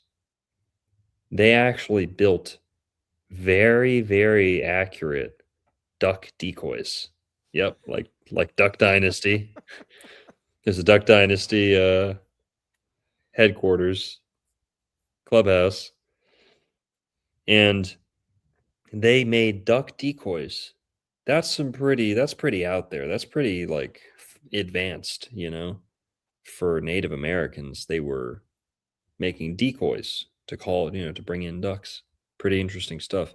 What's even more interesting is that slings were very rare in Native America, in pre-Columbian America. Very, very rare. The Book of Mormon talks about slings, and they actually use that against the Book of Mormon, saying, "Oh, well, Native Americans never used slings, barely ever, so that's ridiculous." Well, actually, in the Lovelock Cave, they found slings, one big one for sure, and a couple others that. Now, most importantly, what did they find? They found a giant pair of sandals. That's right, sandals. There were Crocs. No, they're actually like, you ever see those Jesus shoes that are like rope, Yeah. where it's like the bottom's made of rope and the top is all made of the same rope? They were just like that.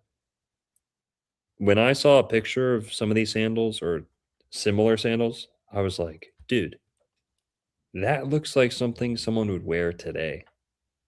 I got a picture of it if you want to pull it up. Yeah, let's do it. Um, I gotta make sure it's this one. yeah, there's a whole type of them. They call them like something something sandal. Hold on, false alarm. I don't know if it's this one, the one that I got pulled up, but I see the picture of the artifacts here from the Lovelock Cave. Mhm. Yeah, Oh, it's here's the true. duck decoy. There we go. Yeah, show them. That's mad cute. I mean, that's pretty good. Like, that's not just some sticks slapped together. I mean, that thing looks pretty good. Yeah, it's got the feathers and everything on it. What if they were just like super terrified of ducks and they just wanted to keep them away? I don't know. These giants, they're just terrified of ducks. Effigy of rat. What? It's like a mouse. You see that? Yeah, I don't know. But yeah, so they wove stuff. They made baskets. They were very technologically advanced. Even though they didn't have many natural resources, they were very industrious. They built a lot of stuff, and they collected their things, and they put them away, and you know had different rooms for different items and stuff. But all right, so what's up with this cave? Well, oh, and the giant pair of sandals, they are radiocarbon dated to 10,000 years ago. Giant pair of sandals dated to 10,000 years ago. Now I know radiocarbon dating. Okay, I'm not gonna bet my life on it. I'm not gonna say it's 100% foolproof. Okay, but I mean, whatever old is, that shit's old. And that's it says it right there, making him the oldest footwear ever found in Nevada and among the oldest in the world. Are you That's kidding wild. me? You know, Humans have only been in America for like 20,000 years at most, and they've been in Africa and shit for like 200,000, so they say. But we came up with shoes at the same time. Like they had shoes over here and shoes over there, except they had 100,000 year head start. I don't know, but yeah. something's fishy. So, Hey, do you know what a copper light, Juan, is? no, Do you know what a copper premium is? no, I don't. Copper light it's like fossilized poop, basically. Oh, really? Yeah. So, where do a size, what was it, a size 15 shoe, I leading think somebody to think that Did it because they say never found size any 15? bones, right? Did it say size 15? No, but I think that's what you said to me Oh at yeah. first. I thought it said 15 inches. So Oh, yeah, I see. No, you're right. I've seen it both ways online.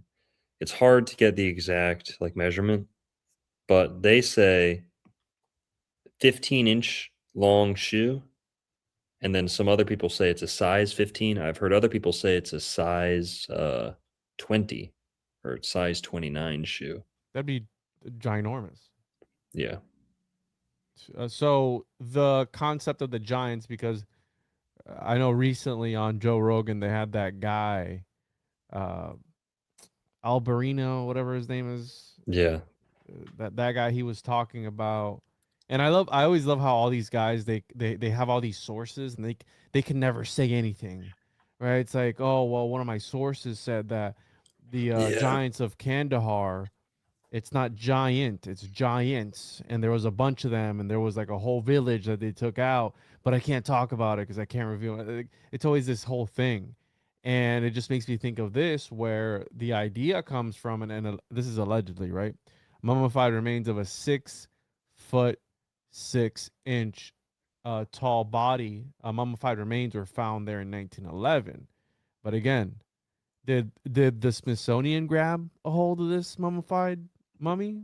A 6 foot 6, which 6 foot 6 again, it's pretty tall, right? We mentioned earlier Genesis 6'4", so anything over 6'4", we'd consider it a giant. But again, I think if you're 6'6", I guess you would wear a size Yeah. 15 shoe easily, That at makes least, sense. right? Yeah. I don't know about 29 because then you'd be disproportionate. I think you'd have big ass feet compared to your height. But and again, I feel like there was a lot of exaggerations too in the time when they put this out, but that's where the giants come from, right? The giant aspect of this cave, of the Lovelock See cave now, giants. here, I've got, oh man, where was I looking at? I had a PDF from like the original excavation. Mm-hmm. Yeah, my sources over in Lovelock Cave, they wouldn't want me to tell you about that, so I'm gonna have to keep that off. Keep that keep those cards close to my chest. But yeah, my Lovelock, my insider over at Lovelock Cave, government intel. Yeah, it's But just a bunch of crap. well, here there is something about. Have you ever heard of? Well, here, let's talk about this. The Lovelock Cave is famous for the Lovelock Giants. Juan Mm-hmm. said 6'6". That's like the minimum, not minimum, but It's a that baby giant. that's what's been confirmed. Okay. Now the Lovelock Giants, there's this rumor that the Lovelock Cave was full of red-headed giants who were cannibals. Um, Now what's Which interesting sounds is this comes from a story from a lady, a wisdom keeper, like a historian, a Native American historian who her name was Sarah Winnemucca. She wrote this book called Life Among the Paiutes or the Paiutes. And in this book, she wrote something very interesting. Here, let me find. Let me find. Okay. Switch gears here in a sec. Juan, while we're doing this, can you queue up the article about the Muslims and red hair and like the Muslim converts, please? All right, moving on. from 2014, bro. Yes. Ginger jihadis, why redheads are attracted to radical Islam. Yeah. I think what's his name? Milo Yiannopoulos wrote that. You know Milo? Yeah, yeah, yeah, yeah. Yeah. I think Milo Yiannopoulos wrote that. Yeah, he did. that article. Okay, here. This is from that lady, Sarah Winnemucca. She wrote this in 1883, 30 years before Lovelock Cave was even discovered. Okay, and she's from the same area. She wrote this.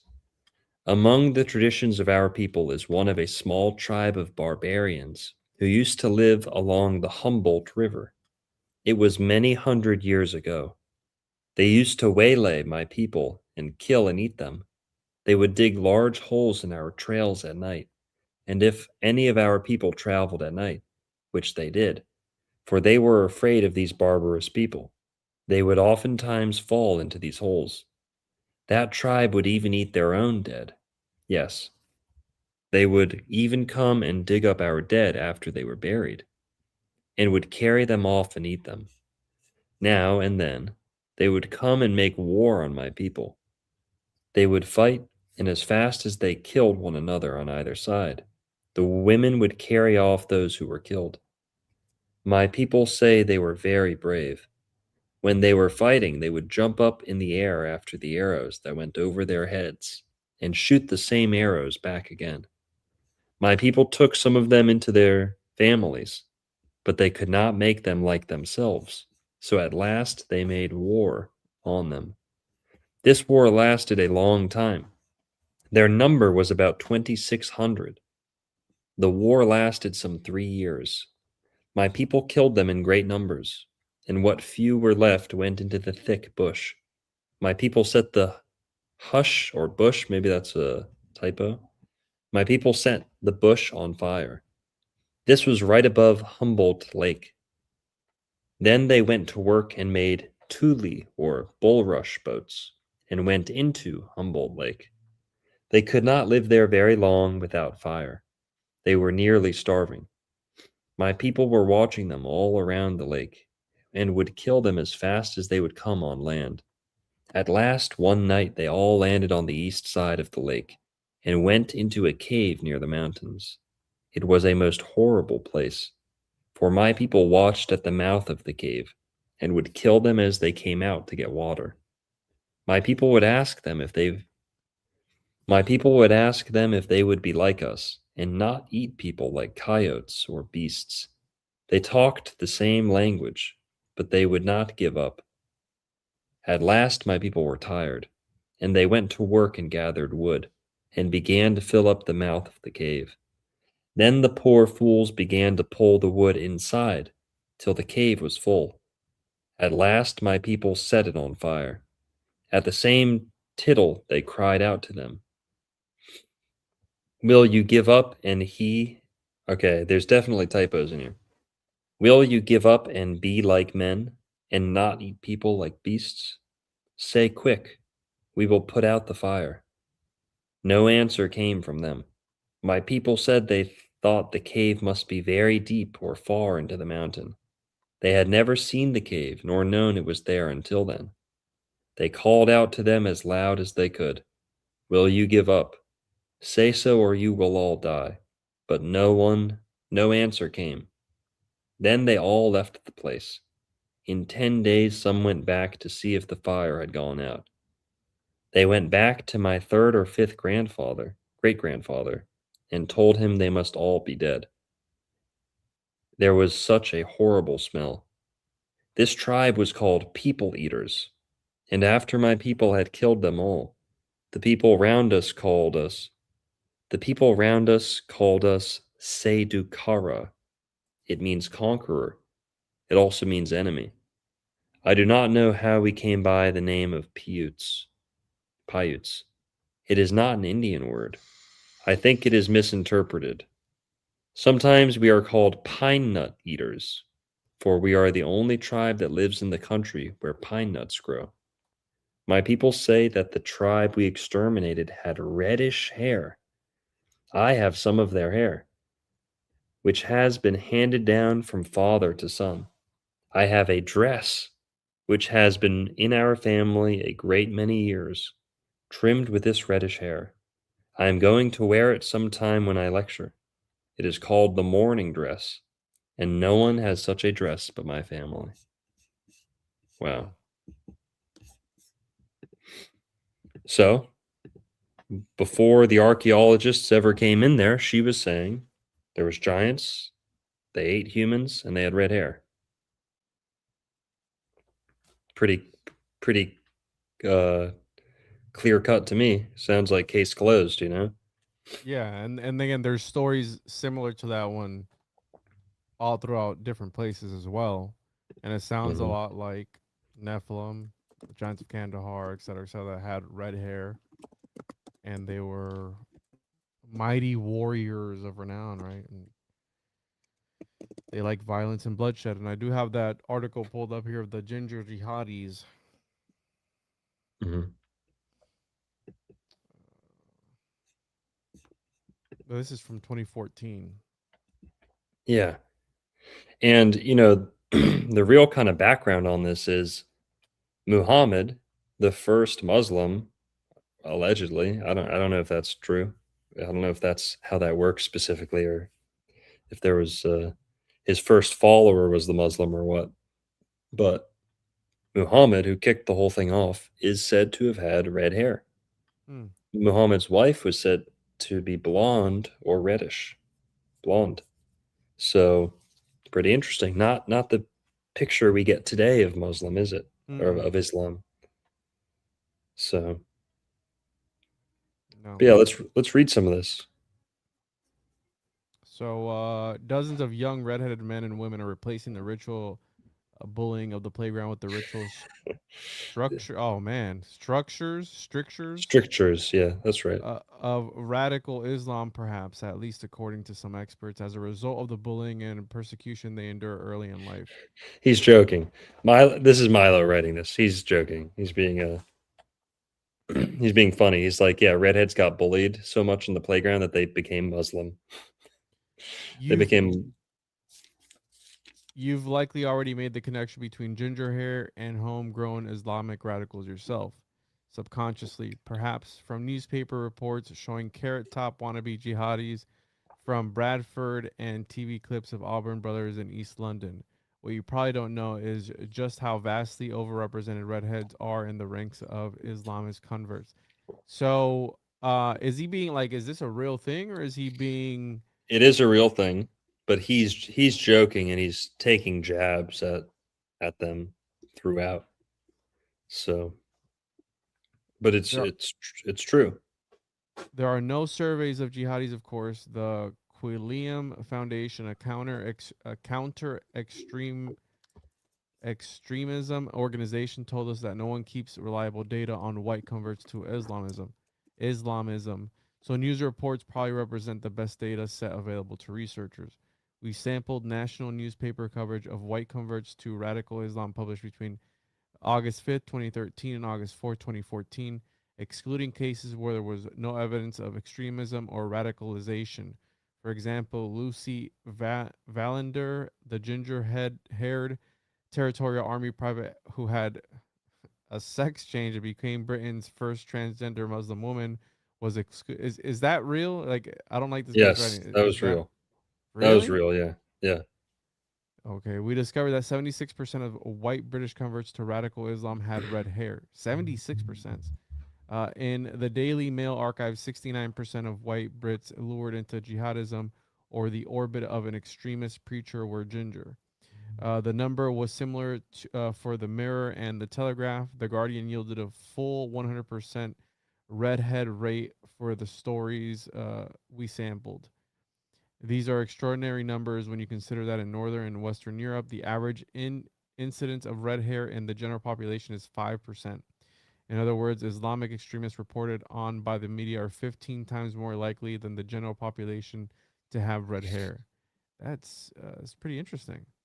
Yeah. Um, unless you think there's a here he goes, Fleet Street conspiracy to single out and report on ginger jihadis that the Guardian is leading the charge, the data clearly demonstrate that white people who convert to radical Islam are overwhelmingly likely to be ginger.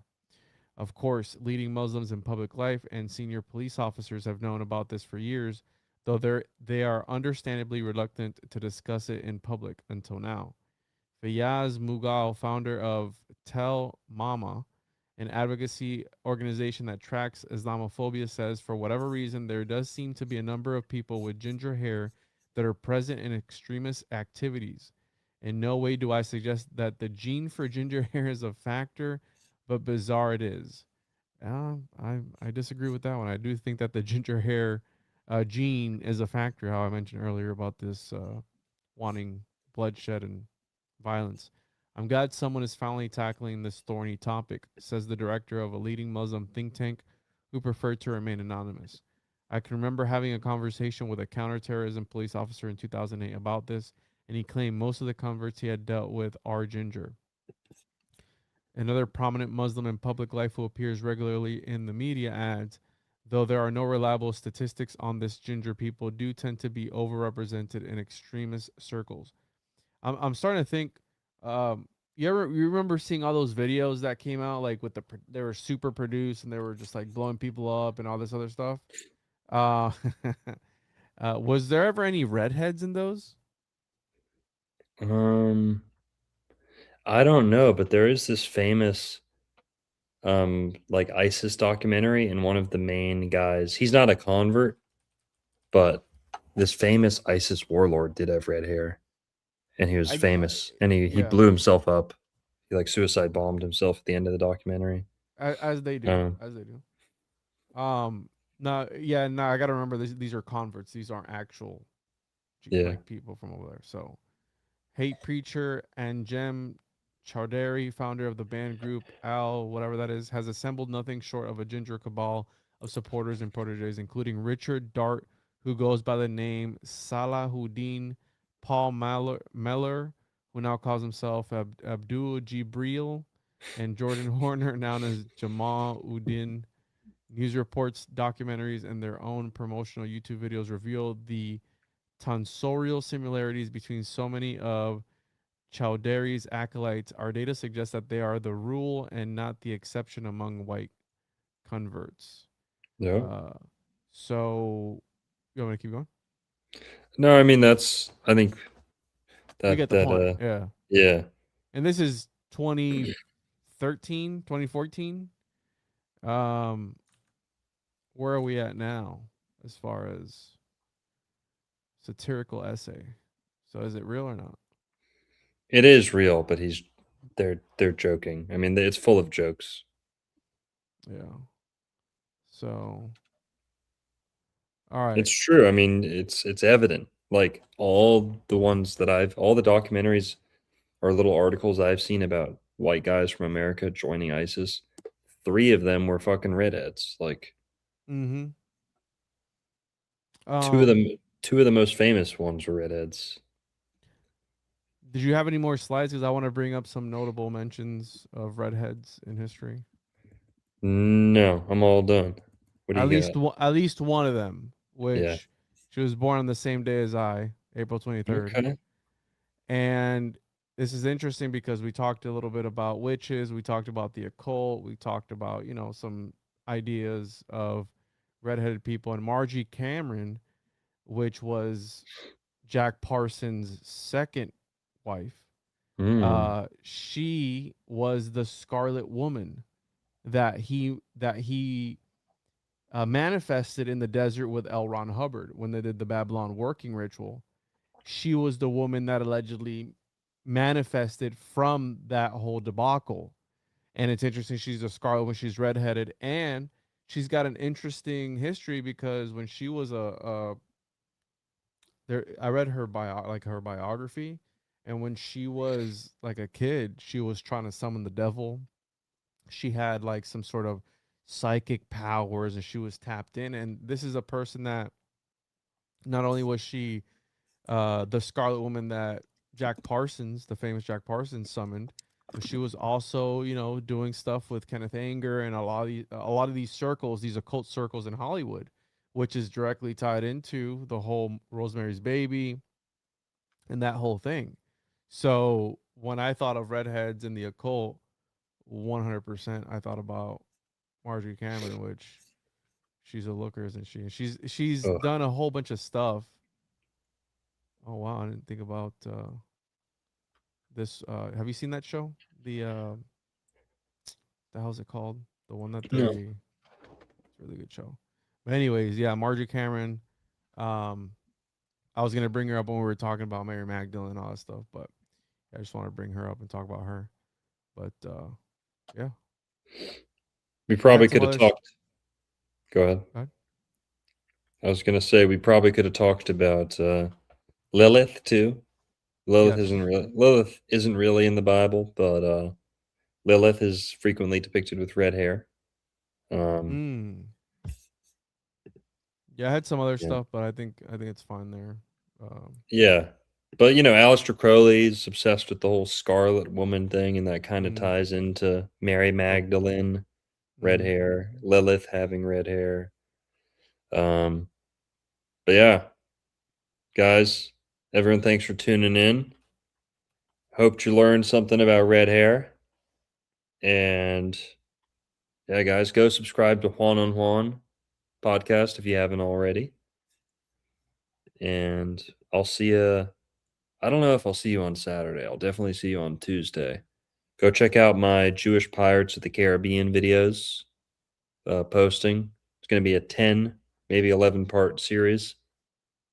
So stay tuned to that in the video section. Jewish Pirates of the Caribbean. There's some red hair over there too. We could have talked about Barbarossa the pirate, who had a Star of David for his pirate flag. Pretty interesting. But what are we doing next week? I don't know. We'll think about it. All right, that's fine. Yeah. Come up with something. All right, guys. Well, maybe we'll talk. We didn't talk about Rh negative blood at all. Yeah, really. I think there's a lot, dude. There's a lot we didn't talk about. We could have And I got talked the about that. chemical connection and all that stuff. So, yeah, we'll see. Well, we'll figure it out. Yeah. All right, guys. Everyone have a good night, and watch out for those redheads. Yeah. Peace. Later.